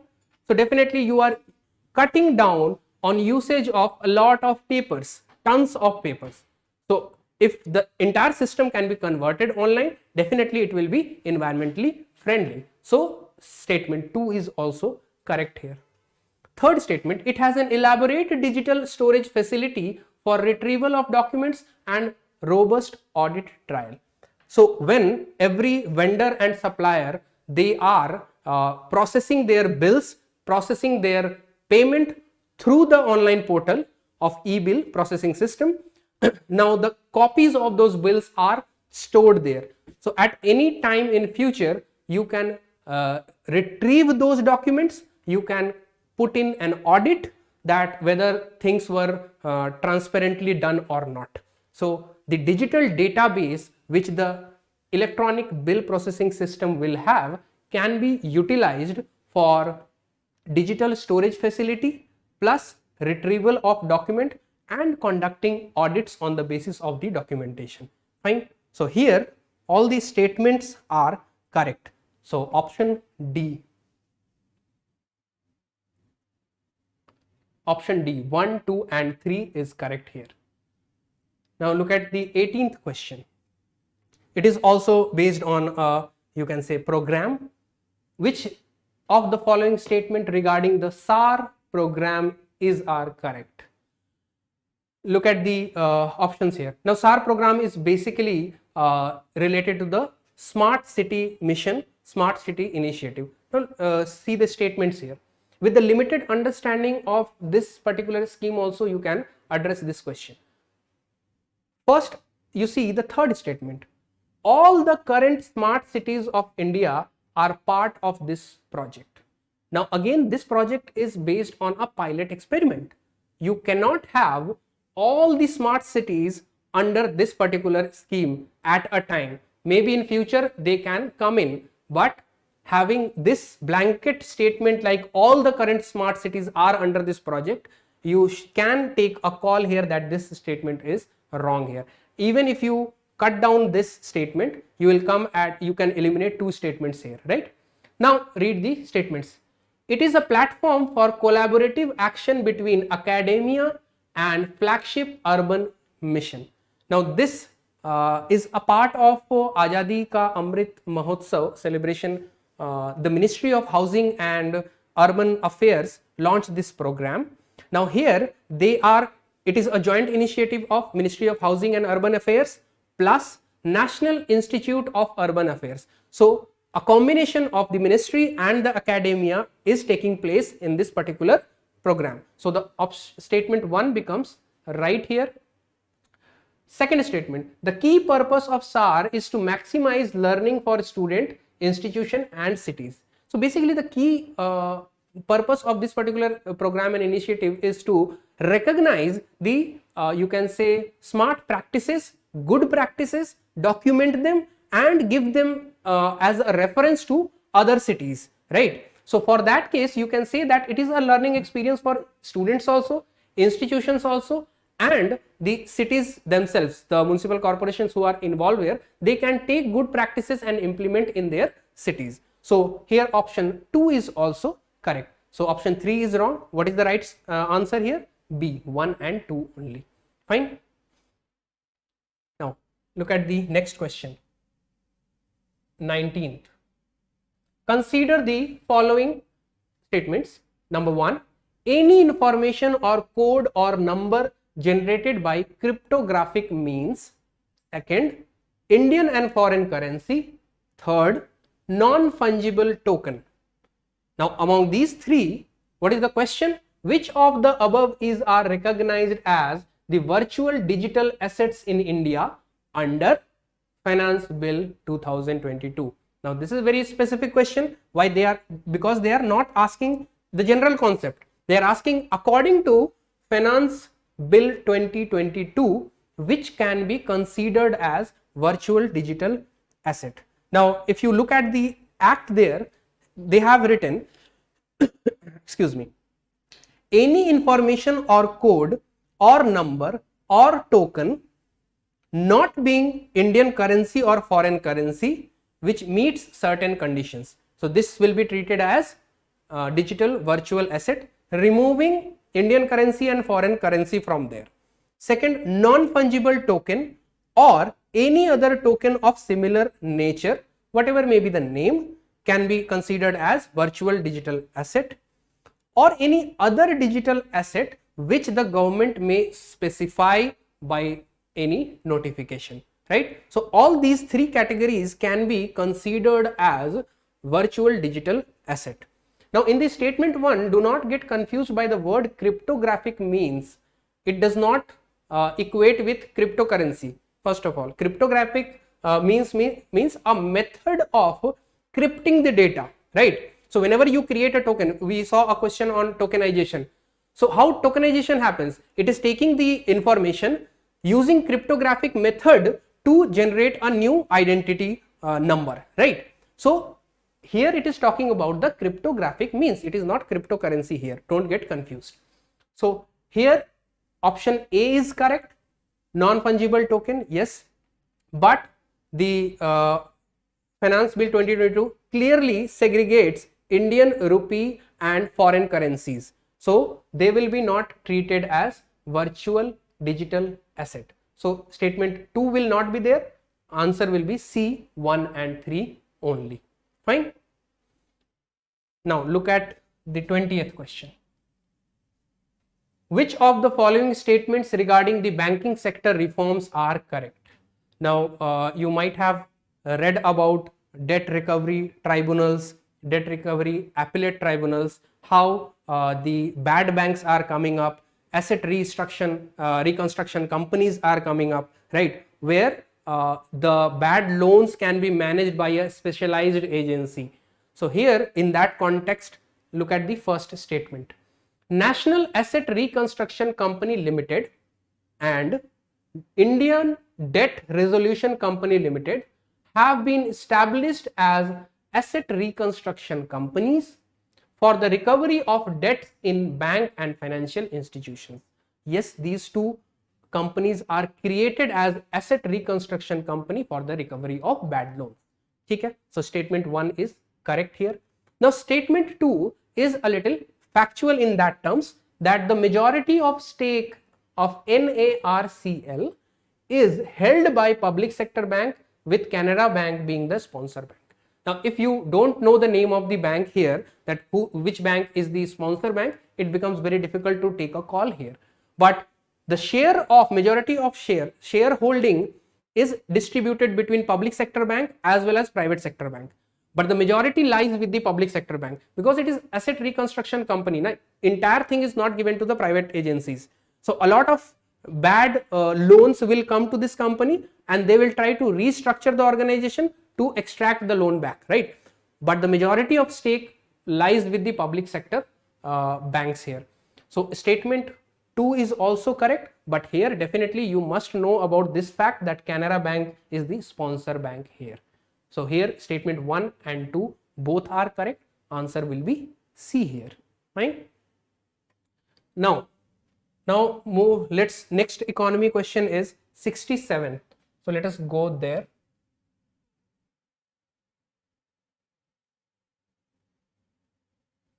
I hope you can identify here that how the conceptual understanding.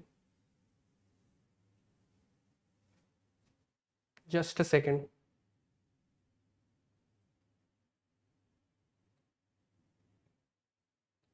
Just give me a second.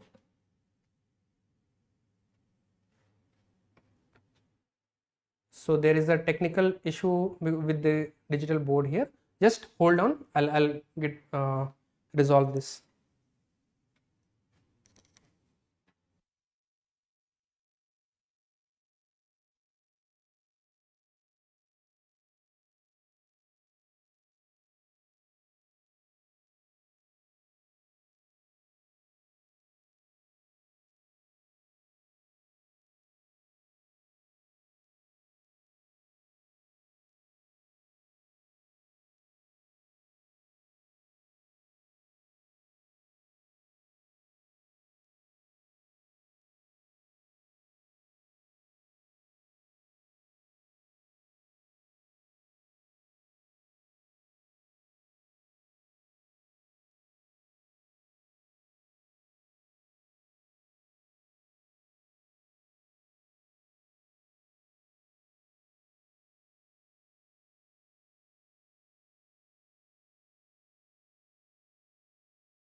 So sorry for the technical glitch here.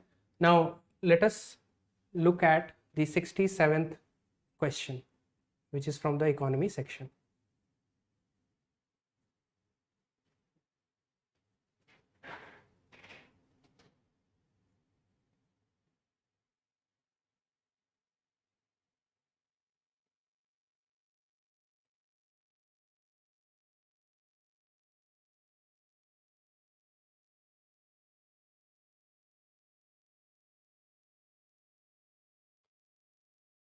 So 67th question gives three, you can say, deficits here and talks about the remedial measures, right?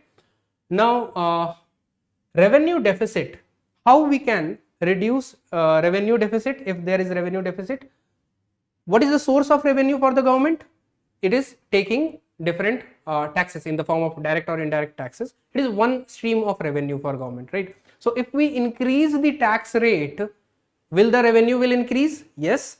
If the revenue will increase, revenue deficit will reduce, right? So the first you can say is statement 1, revenue deficit is matched correctly. Second, fiscal deficit. Fiscal deficit means the difference between your expenditure and revenue. Fine.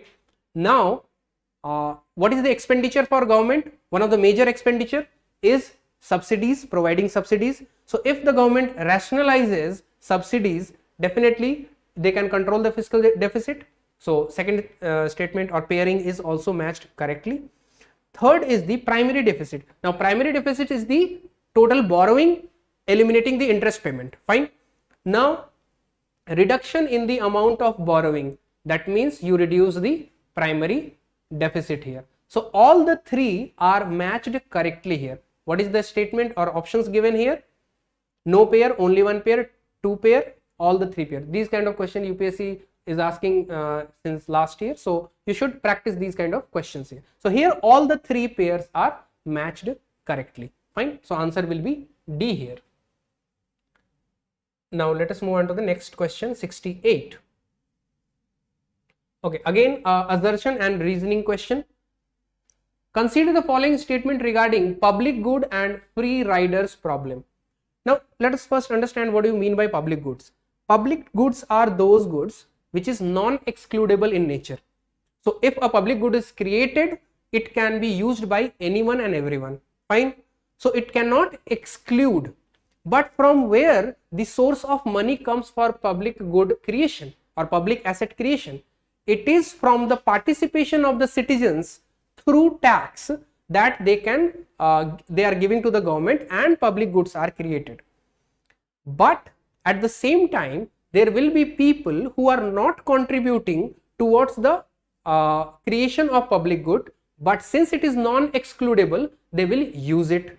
So that bracket of people are called free riders. Fine. So I hope these two terms are very clear to you. Now look at the statement. Assertion. The free riding problem occurs when some member of a community fail to contribute their fair share to the cost of a shared resource. Here shared resource means public good. So if they are not contributing but using, so they are called free riding problem. Fine. So assertion is right. What is the reason here? Public goods are those that are available to all and that can be enjoyed over and over again by anyone without diminishing the benefit they deliver to others. So in the second assertion, reasoning, it is defining what public good means. So the free riding problem is because of the, you can say, public good definition that anyone can, it is non-excludable in nature. That is why the problem of, you can say, free riding problem comes here. So here statement 1 is, or the option 1 is correct. Both A and R are true. Excuse me. And R provides the correct explanation of A. Free riding problem occurs. Why? Because of the concept of public good, which is non-excludable. Whether someone is contributing to the creation of the public asset or not, that does not matter. They can use it freely. Fine. So this was the 68th. Now 69th question. Which of the following are likely effects of deficit financing? Now deficit financing means when the government is in deficit, they will try to overcome that by borrowing from somewhere else, from market, from internal market, from external market, right? So that is called deficit financing. You are financing externally the deficit. You are not trying to reduce your expenditure to reduce the deficit. Whatever deficit has happened, you are trying to incorporate from borrowing, external borrowing or internal borrowing. Fine. Now what is the impact of deficit financing there? Number one, inflationary pressure. Yes, if there are more money in the market, definitely it will raise the prices, so it will have a inflationary impact. Second, crowding out effect. Now crowding out effect means what? That if the government spends more, increased government spending will reduce private spending. So basically crowding out means the government itself is crowding away the private players.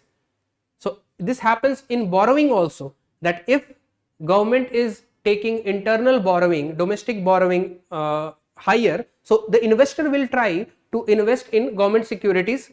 So the private investors or private companies will face difficulty in raising money. So that is also crowding out effect. So here, if government is spending more, the private sector lose the opportunity of spending. That is called crowding out effect. So deficit financing will have an impact on crowding out effect as well. Third, unfavorable balance of payment. Now how it is related to balance of payment? Now if because of deficit financing it is inflationary in nature, prices are increasing, that means the export will reduce. Why? Because if the prices in domestic market are higher, the companies will try to sell internally. They will not look for you can say export outside. So if export is reducing, definitely it will have impact on balance of payment. Fine. So in that case it is unfavorable for balance of payment. Unfavorable means export is reducing, import is increasing. That is what balance of payment, unfavorable balance of payment means, right? So here option D will be correct. 1, 2 and 3, all of them will be the impact of deficit financing. Next, 70th, which of the following statement regarding the elasticity of demand is correct? Now what do you mean by elasticity of demand? That if you increase or reduce the price of the commodity, it will have an impact on the demand of it. Now if you change the price, if demand is changing, so you will say that the commodity is elastic. If you are changing the price but the demand is not changing, so you will say it is inelastic. So in that way, take example of essential goods. Now essential goods like suppose medicine. Now if medicine is required if someone is ill, now whether you change the price of the medicine, it will not majorly have an impact on the demand.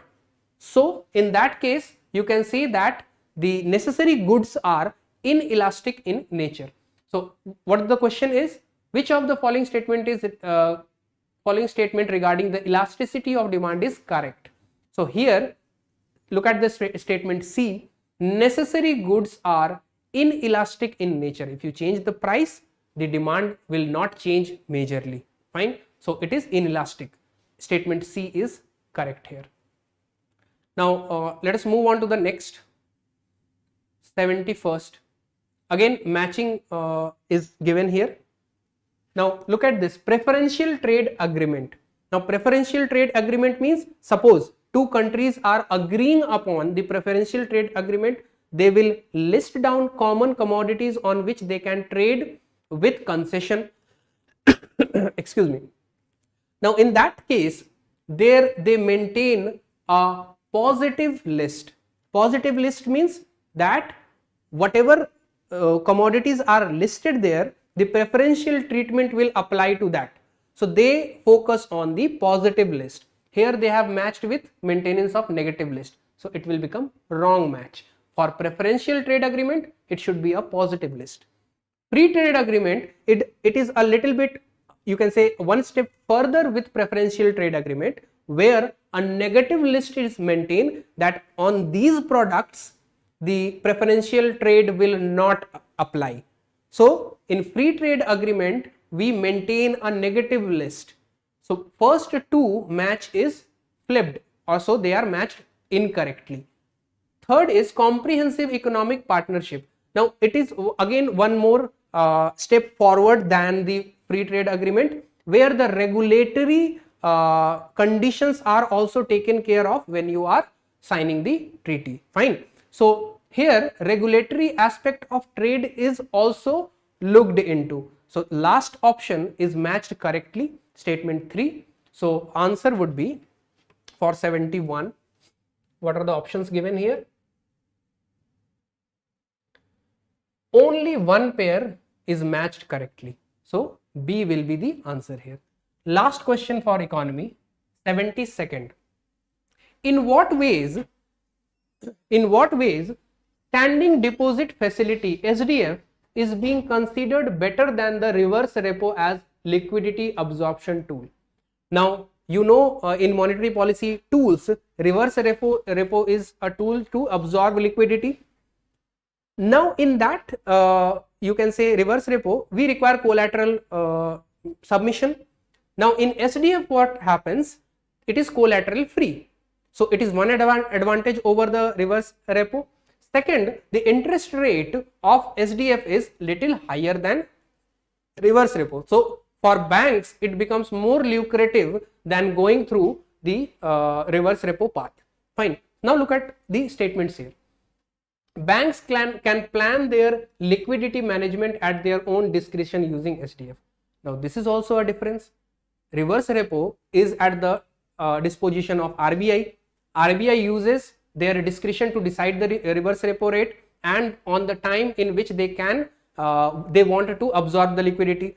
But standing deposit facility is also giving chance to the banks to decide, right? So banks can plan their liquidity management at their own discretion using SDF. If they have more amount of money for a short period of time, they can park it in RBI through SDF. Fine. Excuse me. Second, banks have greater incentive in terms of interest rate. As I told you that SDF rate is a little higher than reverse repo. That is why it is lucrative for banks. Third, SDF does not need exchange of collateral government securities. So in that way also third statement is correct. It is collateral free. Fine. So what is the correct option here? Option D, 1, 2 and 3. So this was the last question of economy, Indian economy section. I hope you understood that with a little bit of conceptual understanding and current affairs. In this paper we had questions related to scheme also. So in UPSC also you may expect certain questions which is effectively asked on schemes, but you try to see in the statements itself, they will give you some loopholes to identify. If you can identify that, you can eliminate and reach to the answer, right? So it is a combination of your conceptual clarity, current updation and elimination technique which you can apply to Indian economy section and score well in the examination. So I wish you all the best for the upcoming prelims examination. The next session will be taken, or the next discussion on environment, ecology and science and tech will be taken by the Rajvardhan sir. Thank you so much for listening to us.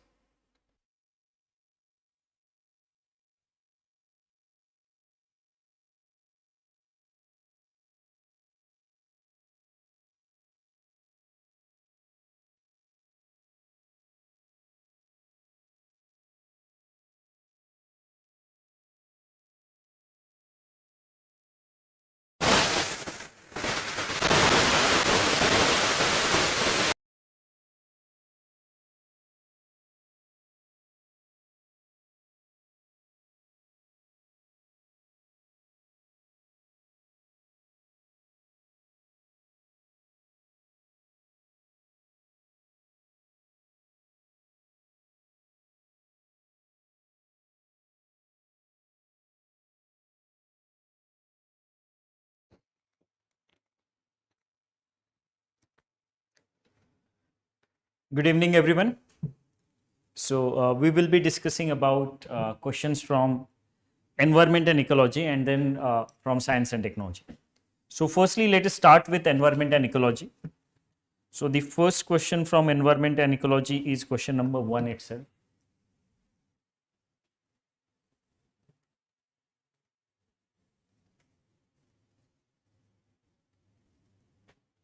So let us start with first question.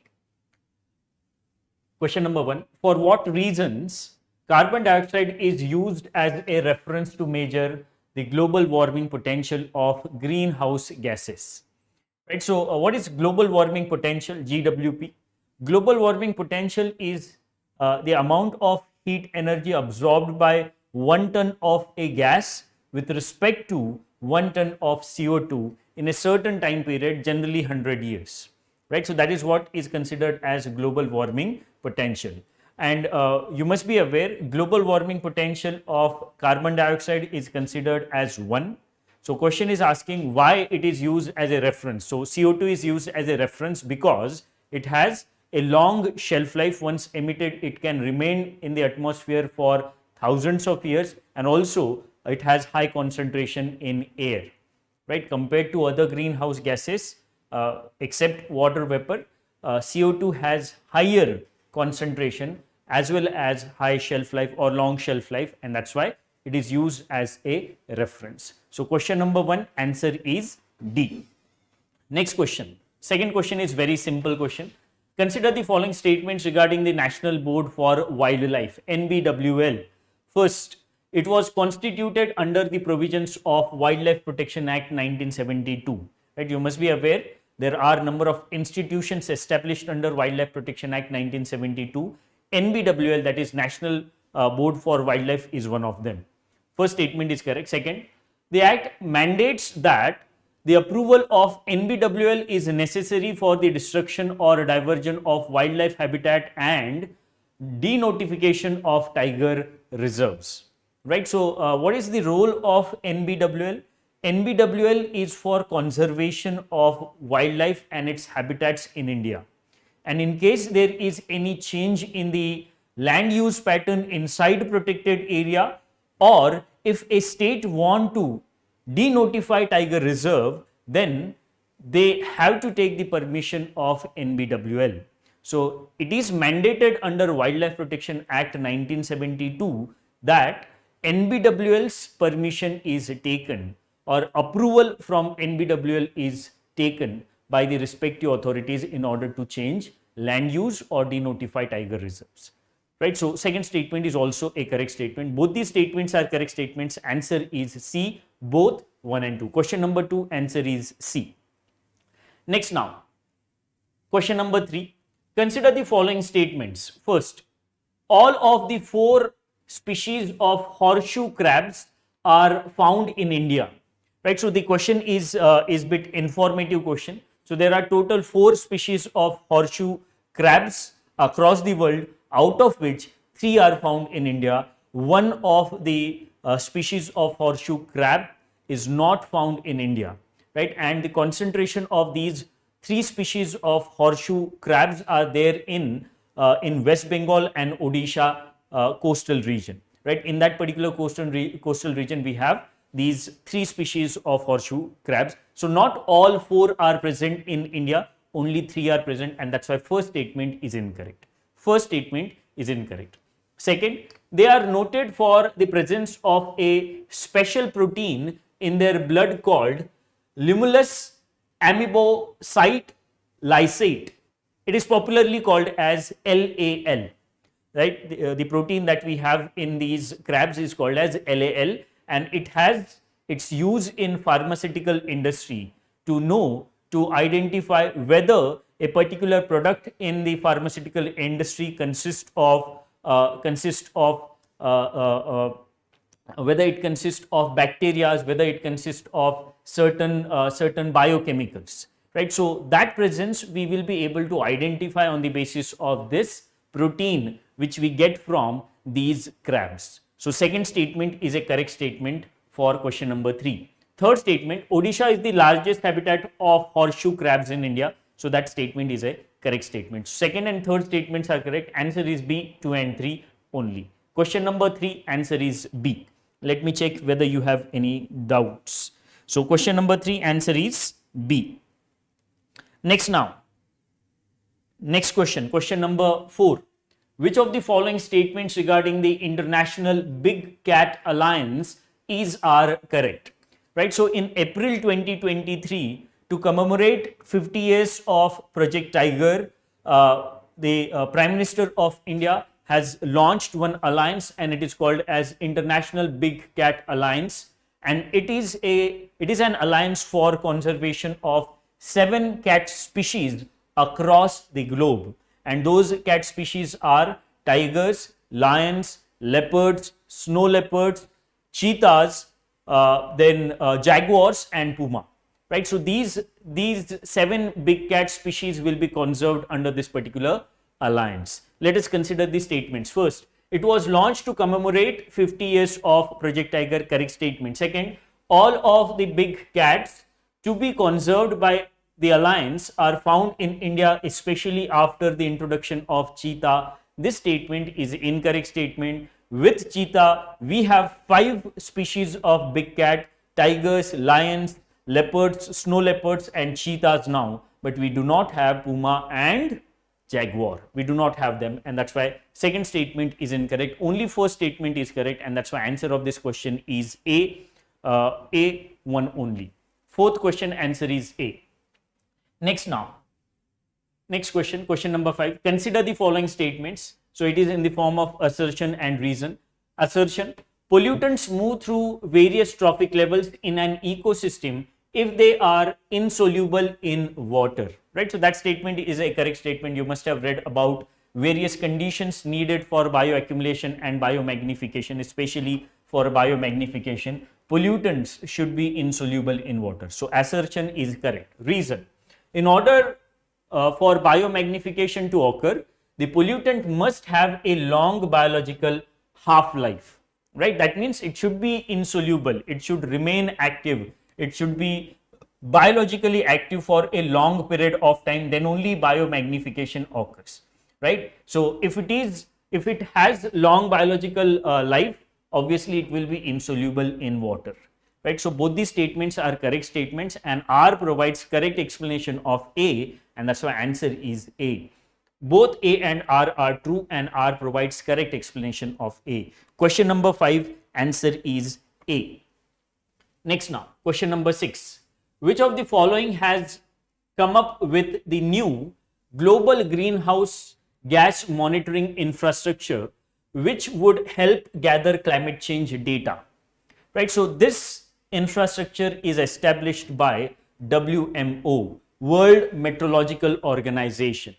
Right, and using this particular infrastructure, we'll be able to know more about the presence of various global warming gases or greenhouse gases, and also on the basis of presence of these greenhouse gases, we will be able to make informed decision. Answer of this question is B. It is WMO which has launched this particular infrastructure, Global Greenhouse Gas Monitoring Infrastructure. Answer is B. Sixth answer is B. Seventh question. Consider the following statements. So again, assertion and reason. Assertion: specialist species are more prone to extinction than the generalist. Right? Obviously, if specialist species are there, they will need specific habitat conditions, and as a result of that, if they do not get those habitat conditions, they are more prone to go extinct. First statement is a correct statement. Assertion is correct. Reason: specialist species have narrower niche than the generalist species. Right, so this statement is also a correct statement. Right, what is niche? Niche is not only a functional role, but also it tells us about the location, geographical location of that particular species. So obviously specialist will have a narrower niche than generalist species. So both these statements are correct statement, and as a result of narrow niche, specialists are more prone to extinction. So both these statements are correct, and R is correct explanation of A, and that's why answer is A again. Both A and R are true, and R provides correct explanation of A. Seventh question, answer is A. Eighth question.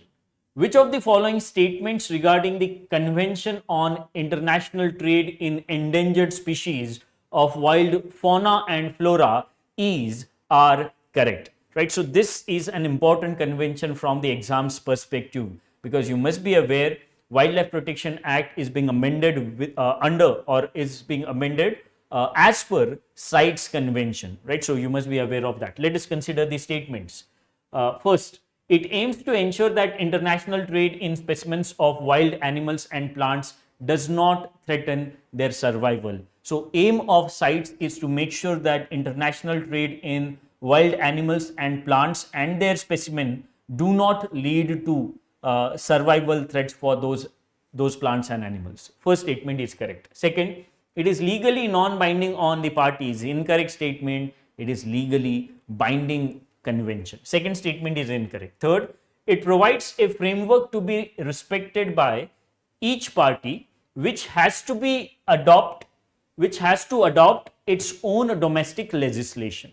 Right? So that statement is a correct statement. It provides a framework, and that framework need to be incorporated in the domestic law by the members of sites. Third statement is a correct statement. So first and third statements are correct statements, and that's why answer is C, 1 and 3 only. Question number 8, answer is C.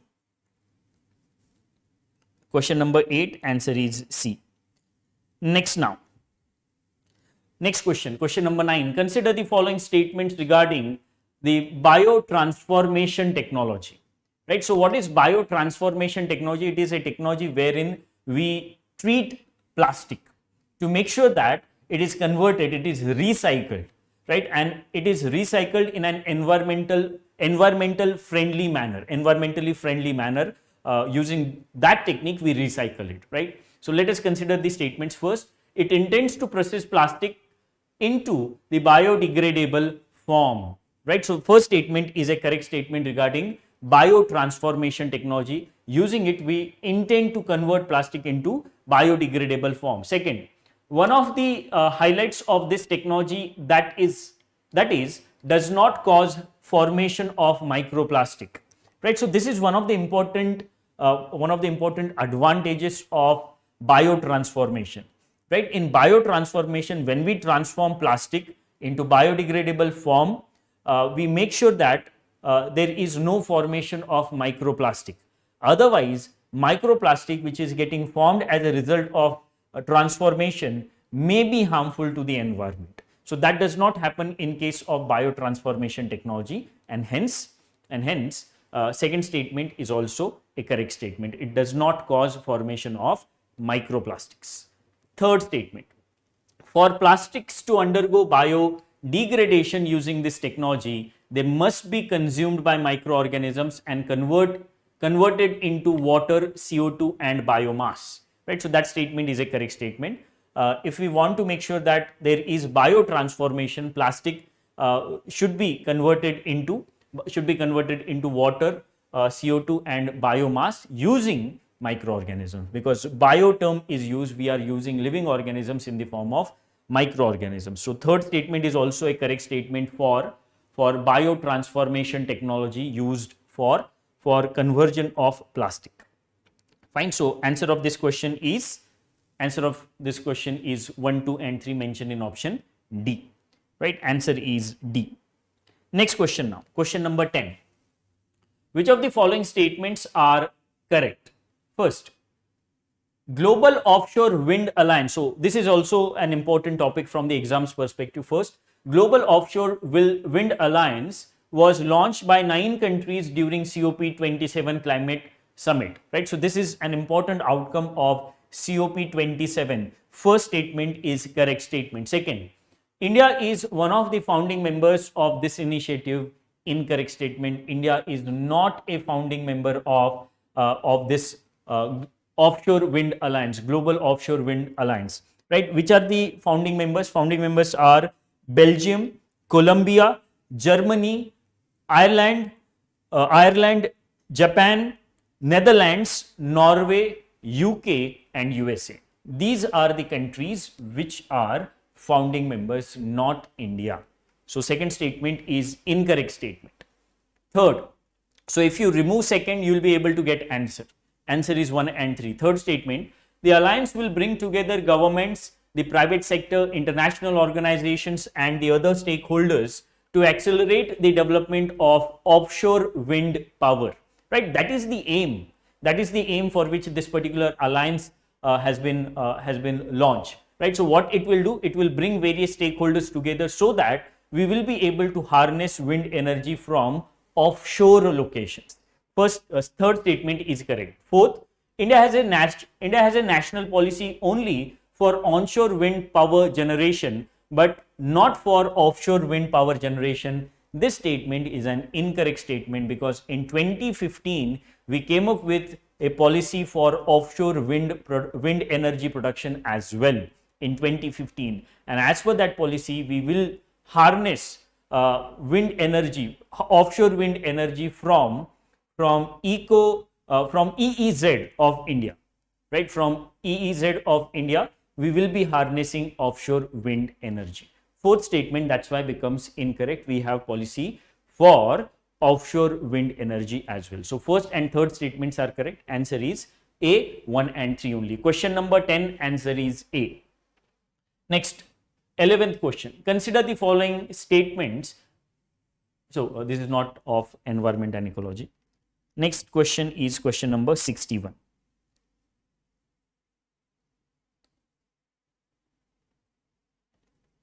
Question number 61.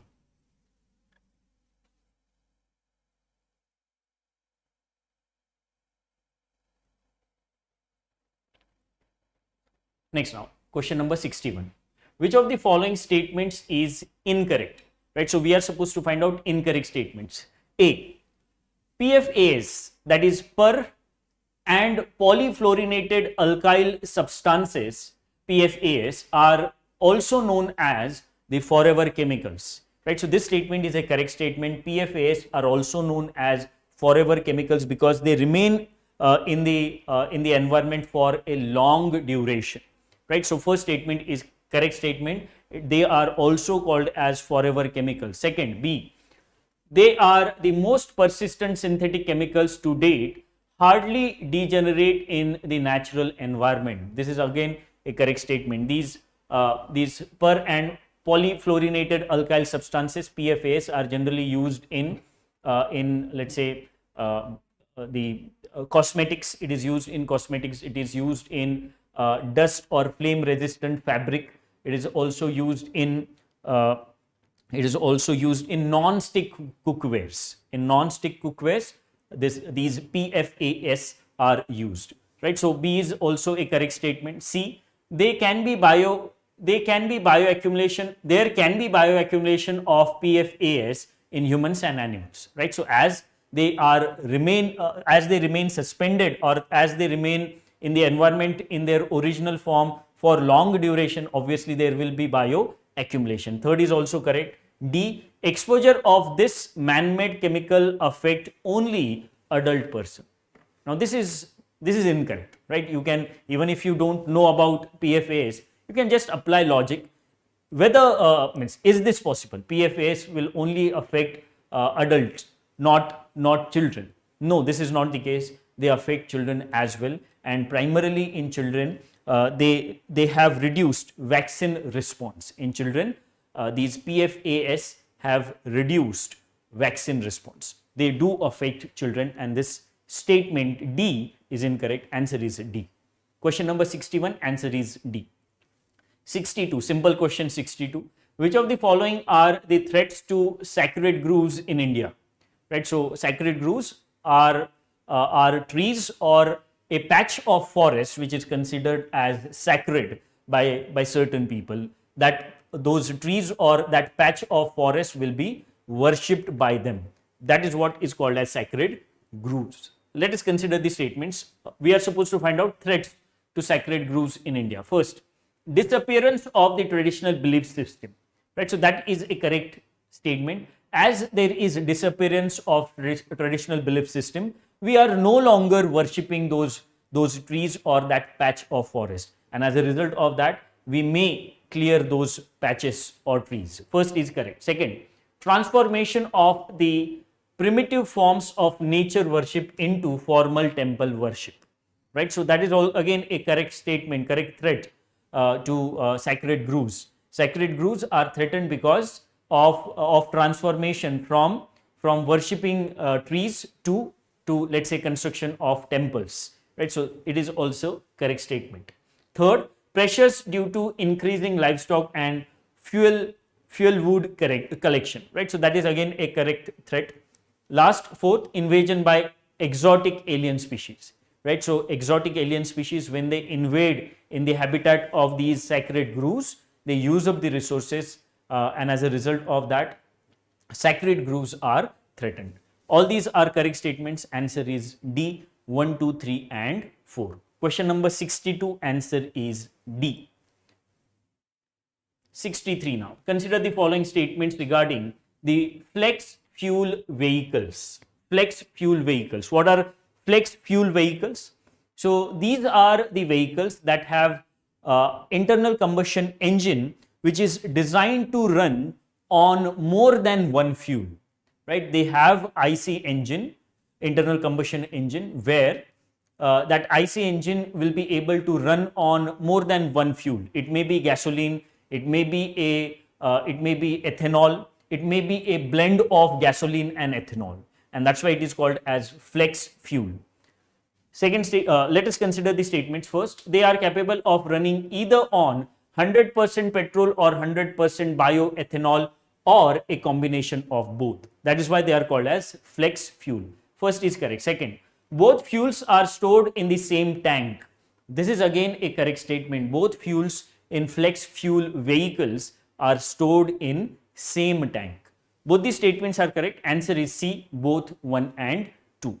Question number 63, answer is C. Next now. So 64. Question number 64.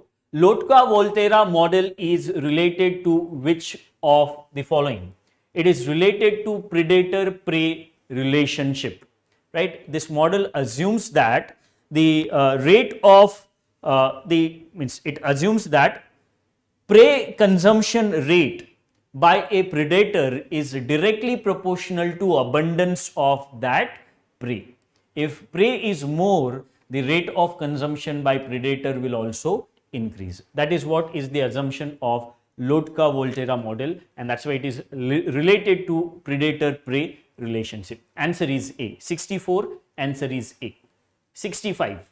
Which of the following statements is incorrect? Which of the following statement is incorrect?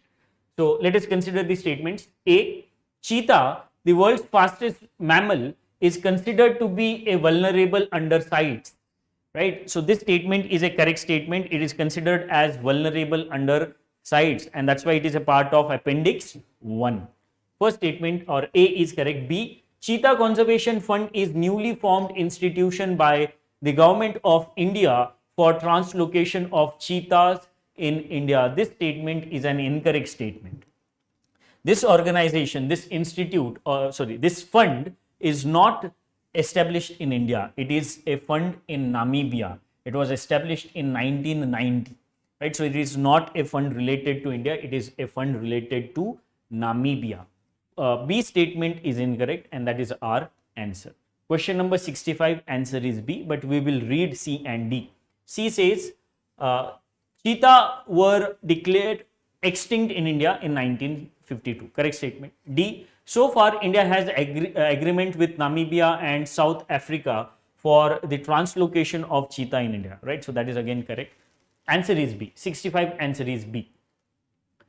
Next and last question from environment. Consider the following statements. First, geologic carbon sequestration is the process of storing CO2 in underground geologic formation, right? So there are a number of ways of carbon sequestration, like oceanic sequestration, geologic sequestration and terrestrial sequestration. Geologic sequestration stores carbon in underground geologic formations, like let's say rock fissures, used up mines, right? So those are the locations where we can store CO2. First is correct statement. Second, in tertiary recovery, right? Now what is tertiary recovery? So it is a kind of enhanced oil recovery. When we pump, let's say, CO2 in the oil wells, we will be able to increase our production of oil from those oil wells. And that recovery of oil, which is enhanced by pumping gas like CO2, is called as tertiary recovery, right? So in tertiary recovery, liquid CO2 is injected into the oil bearing formation in order to reduce the viscosity of the oil, right? So this statement is a correct statement. In order to increase production of oil, in order to reduce viscosity of oil, what we do, we pump liquid CO2 in those oil wells, so that we will be able to get oil from the locations where viscosity of oil is bit more, right? So both these statements are correct statements. Answer of this question is C, both 1 and 2. So question number 66, answer is C. Question number 66, answer is C. So let me check your doubts. B is wrong. Which question, Prasoon Upadhyay, you are talking about?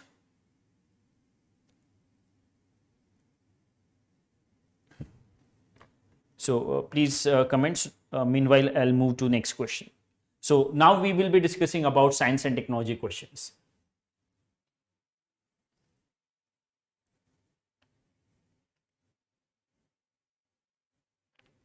Right, so question number 31 is science and technology. Consider the following statements. First, Down syndrome is a chromosomal aberration in which an individual which has 2 copies of Y chromosomes and one of X chromosome. So Down syndrome is not related to X and Y chromosomes. It is related to 21st chromosome in human cells, right? It is related to 21st chromosomes in human cells, and it is not related to 2 copies of Y and 1 copy of X. So first statement is incorrect statement. It is autosomal aberration. It is not allosomal aberration. First statement, that's why, is incorrect. Second, Klinefelter syndrome is a condition of trisomy in which a male has some female characteristics, right? So Klinefelter syndrome is considered as a trisomy of X chromosome, where instead of 46 chromosomes there will be 47 chromosomes, and 23rd pair will not be a pair. It will not be XY or XX. It will be in the form of XXY. So as 2 X chromosomes are there, this male will be having certain feminine characteristics, female characteristics will be there, right? Second statement is a correct statement. First is incorrect. Third, Turner syndrome is an example of monosomy where a female is born with only one sex chromosome X, right? So this is a correct statement. In Turner syndrome, there is only one sex chromosome, and that is X. There is no Y or there is no X chromosome in that particular person, right? And that's why instead of 46 chromosome, only 45 chromosomes are there in Turner's syndrome, right? So both second and third statements are correct. Fourth, older women are at higher risk of giving birth to babies with chromosome abnormalities than younger ones, right? So this statement is a correct statement.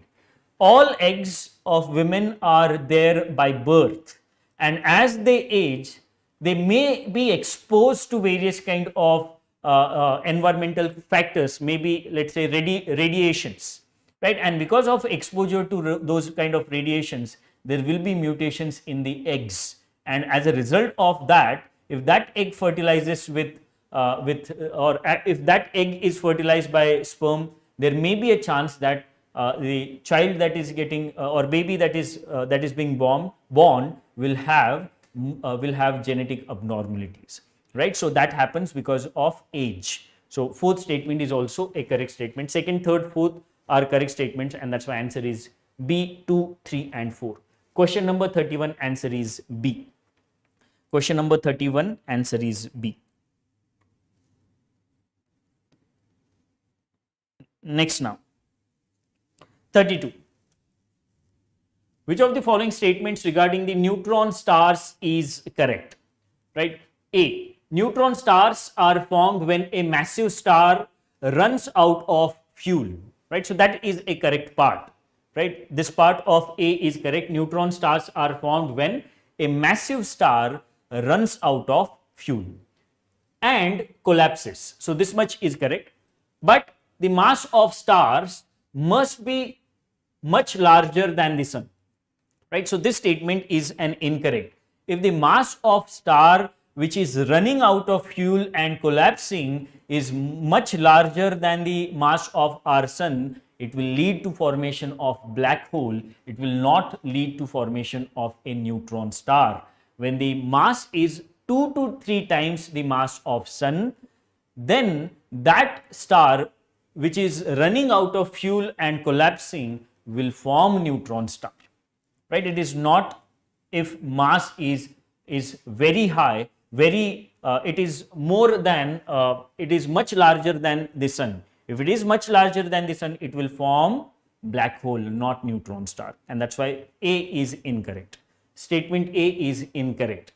B, the central region of a neutron star when collapses forms neutrons after crushing together every proton and electron. Now this is a correct statement related to neutron star. When the central region of neutron star collapses, it forms neutrons by crushing every proton and electron that is there, right? And as proton and electron have opposite charges, they will nullify each other, leading to formation of neutrons. This is our answer. Answer of this question 32 is B. Let us discuss other statements as well. C, both pulsars and magnetars are neutron stars, but only magnetars have the magnetic field around them, right? So this statement is again an incorrect statement. What is a pulsar? Pulsar is rotating neutron star observed to have pulses of radiation, right? In certain time period, they emit pulses of radiation, and that's why those neutron stars are called as pulsars. They also have magnetic field. Pulsars also have magnetic field, but what are magnetars? Magnetars are those neutron stars where magnetic field is more than the pulsars, right? They have more magnetic field, and that's why, or more magnetic field means strong magnetic field. They have strong magnetic field, and that's why C is incorrect. It says that as per C, only magnetars have magnetic field around them, which is incorrect. Even pulsars also have magnetic field around them. C is incorrect. D, quasars are a subtype of pulsars whose rotational speed is very high. Now this statement is an incorrect statement, because quasars, what are quasars? Quasars are extremely luminous active galactic nucleus, right? They are not related to quasars or neutron stars, and that's why it is incorrect. Answer of this question number 32 is B. Next, now 33. Now this is bit informative question. If you are aware of the proteins which we are using from Bacillus thuringiensis, then only you will be able to address it. Otherwise, it's difficult to tackle this particular question. So it is better to leave these kind of questions if you are not aware of this. But as of now, as you are writing this mock test, you can add this particular point in your notes. 33. Which of the following molecules, proteins or DNA segments are found in the Bacillus thuringiensis and its use in synthesizing transgenic plants, right? So which molecules or proteins we use? We use cry proteins, we use CIT proteins, and also we use Whip's class of proteins. 1, 2, 3 is correct answer. TI plasmids and RI plasmids are not there in Bacillus thuringiensis. They are there in other bacteria.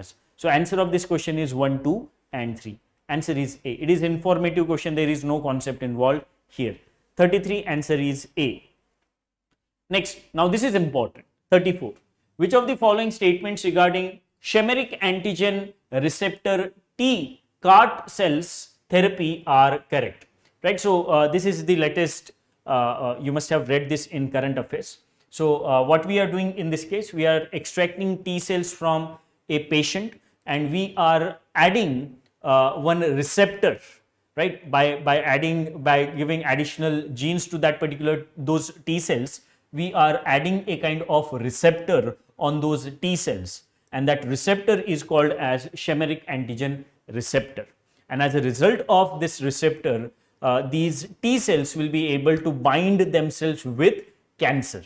And as a result of that binding of T cells with cancer cells, they'll be able to take care, they'll be able to destroy those cancer cells. So it is considered as one of the treatments for cancer. Let us consider the statements. First, they are genetically modified versions of T cell receptors. Correct statement. Second, they do not need the major histocompatibility complex MHC molecules to recognize cell surface tumor antigen. Right. So as they have receptors, they do not need these histocompatibility complex molecules.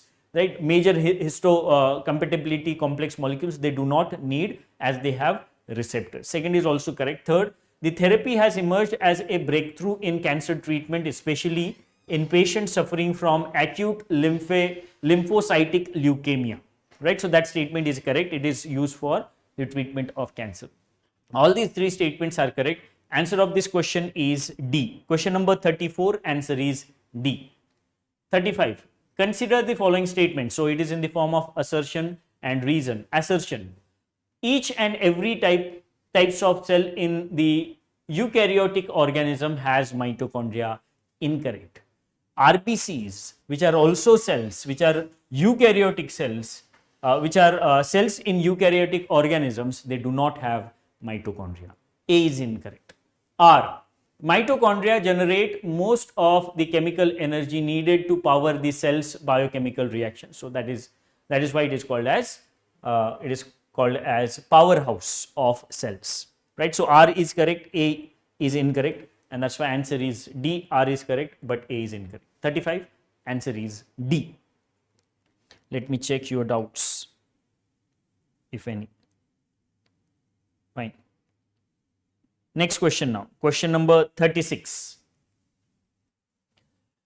The presence of one element in various structures having distinctive physical properties, however, comparable chemical properties are known as allotropy.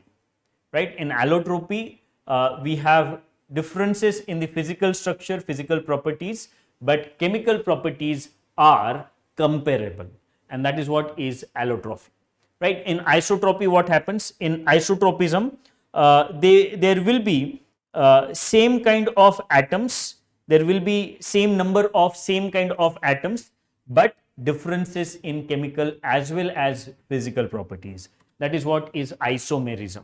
In anisotropy, what happens? In anisotropy, properties will be having different values based on direction from which we measure those values. Right? Properties of these materials will have different properties on the basis of direction using which we are measuring those properties. That is what is anisotropy. And what is isotropy? Isotropy is having same properties irrespective of direction from which those properties are measured. That is what is isotropy. Answer of this question number 36 is A, allotropy. Next, 37, again an informative question. Consider the following pairs regarding types of chemical weapons as per the Chemical Weapons Convention. Right, so as per Chemical Weapons Convention, there are various types of categories of chemicals like choking agent, blister agent. Blister agent means they lead to burns on skin. Nerve agent, riot control agents, etc. So let us consider these statements or pairs. First is phosgene. Phosgene is, yes, it is a choking agent, right? It attacks respiratory system and chokes respiratory system. Second, sulfur mustard. Sulfur mustard, yes, it is a blister agent. It leads to burns on skin. Third, sarin. Sarin, yes, it is a nerve agent, right? Sarin is a nerve agent. Fourth is cyclosarin. Now, cyclosarin is also a nerve agent. It is not a riot control agent, and that's why fourth pair is incorrect. So first three pairs are incorrect, and that's why only three pairs are correctly matched. 37, answer is C. 37, answer is C. Next question, 38. Simple question it is. Which of the following statements regarding the satellite constellation are correct? First, what is satellite constellation? Satellite constellation means number of satellites are used to perform certain application or to provide certain service. First, A constellation with thousands of individual units at low altitude reduce the signal latency, right? As they are closer to the Earth's surface, they will reduce latency. First statement is correct. Second, they can be detrimental to the sensitive instruments of large ground-based astronomical telescopes, right? So this is again a correct statement. As they are close to the Earth's surface and there will be constellation of those satellites, they will be there may be a chance that they may harm the ground-based astronomical telescopes. Second is also correct. Third, aggregator radio signals emitted from the satellite constellations can threaten astronomical observations at radio wavelengths, right? So this is again a correct statement. Aggregate radio signals emitted from the satellite constellation can threaten astronomical observations at radio wavelengths, because there will be number of wavelengths that are getting aggregated which may distort the observation. Third is also correct. Fourth, mega satellite constellations for satellite internet like Starlink and OneWeb are placed in geostationary orbit for wide coverage.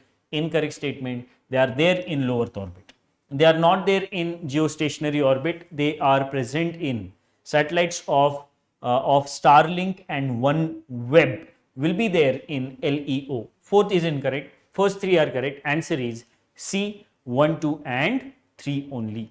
Question number 38, answer is C. Next now, 39. Which of the following statements regarding the hematopoietic stem cell and its transplantation is incorrect? Right? What are hematopoietic stem cells? These are those stem cells that produce other blood cells. Hematopoietic stem cells will be able to produce other blood cells. Let us consider the statements. A, hematopoietic stem cells are found only in the bone marrow. Incorrect statement. Hematopoietic stem cells are also there in umbilical cord blood and also in the peripheral blood. In the peripheral blood cells also we have these blood cells, right? These stem cells. Fine. So first statement is incorrect and that's why it is our answer. Hematopoietic stem cells are found in bone marrow, are found in umbilical cord blood and even in peripheral blood. First statement is incorrect and that is our answer. We'll go through other options. B, HSC are multipotent primitive cells that can develop into all types of blood cells, right? So they are multipotent. They can develop into other blood cells. They can develop into RBCs, WBCs, platelets, etc. And that's why they are multipotent. B is correct. C, compatible human leukocyte antigen HLA types between donor and recipient is the requirement for hematopoietic stem cell transplantation, right? So there has to be compatibility. Which compatibility? HLA, human leukocyte antigen compatibility. C is correct. D, an HLA matched sibling is an ideal donor for an ill child, right? So that is again a correct statement. Answer of this question is A. 39, answer is A. 40th question, again simple question. Which of the following statements regarding ASAT, anti-satellite technology, are correct? First, anti-satellite technology can be based on kinetic kill models as well as non-physical attacks, right? So it may be kinetic kills where it will be directly hitting, let's say, a satellite, or there may be non-physical ASAT technology based missiles where we will be jamming those, let's say, satellites, will be jamming radio signals from those satellites, right? So it is non-physical as well. First is correct. Second, kinetic kill model aggravates the problem of Kessler syndrome. This is again a correct statement. If there is a kinetic kill, if a anti-satellite missile is hitting satellite, then if anti-satellite missile is hitting a satellite, it will break that satellite into number of pieces, and those pieces of that particular satellite will act as space debris, which is nothing but a problem related to space debris, and it is called as Kessler syndrome. Both the statements are correct. Answer is C, both 1 and 2. 40th question, answer is C. Now question number 77. Question number 77. Which of the following statements correctly differentiate diode and transistors? First statement. The diode is a 2-terminal device while the transistor is a 3-terminal device. Right. So this statement regarding diodes and transistors is correct. In diodes we have only one depletion region between P and N type, but in transistors there are 2 depletion regions or 2 depletion layers, right? And that's why there are only 2 terminals in diode, while in transistors there are 3 terminals. First statement is correct. Second, the diode can perform switching only. Diode can only act as a switch, but the transistor can perform switching as well as amplification, right? So diode can only act as a kind of switch, but transistor can act as a switch as well as amplifier, right? So it performs both amplification as well as switching. Second is also correct. Third, the diode needs only one battery source to perform its operation, while the transistor needs 2 battery sources to perform its operation, right? So this is again a correct statement, because we need to supply, right? So as there are 2 depletion layers, 2 depletion regions in transistor, we have to use 2 batteries. 2 separate batteries we have to use in transistors, but in diodes, as only one depletion layer is there, we need only one battery, right? So all these 3 statements are correct statements. Answer of this question is 77. Answer is D, 1, 2 and 3. 77 answer is D. 78, which are the reasons for the outstanding importance of carbon dots, right? So carbon dots are a kind of nanomaterial, right? So it is a carbon nanomaterial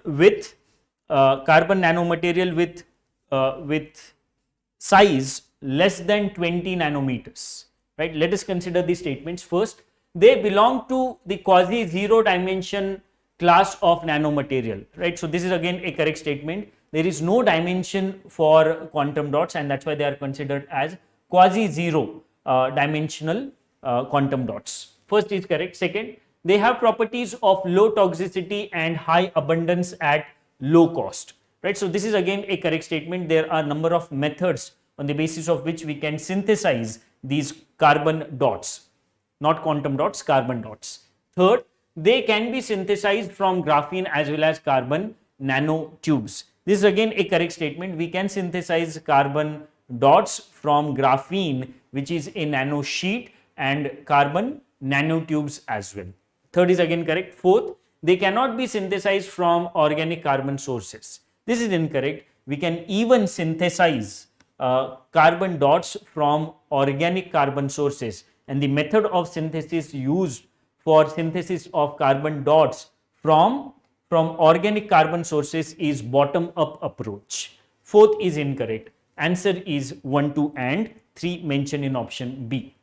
78 answer is B. 79, which of the following statements are correct regarding mutation of viruses? First, RNA viruses mutate faster than DNA viruses. This statement is a correct statement, right? RNA viruses mutate faster because they do not have a kind of proofreading. They do not have a kind of proofreading property, but that proofreading property is there in DNA viruses. And as a result of that proofreading, there is additional layer that DNA viruses have to cross to mutate. But that layer is not there in case of RNA viruses, and that's why RNA viruses are able to mutate fastly. Second, antigenic drift of the viruses is due to small point mutation, whereas antigenic shift is due to large scale mutation, right? So this is again a correct statement. Mutations are of 2 types. Antigenic drift, which is a kind of point mutation which leads to formation of, let's say, a mutation in a virus,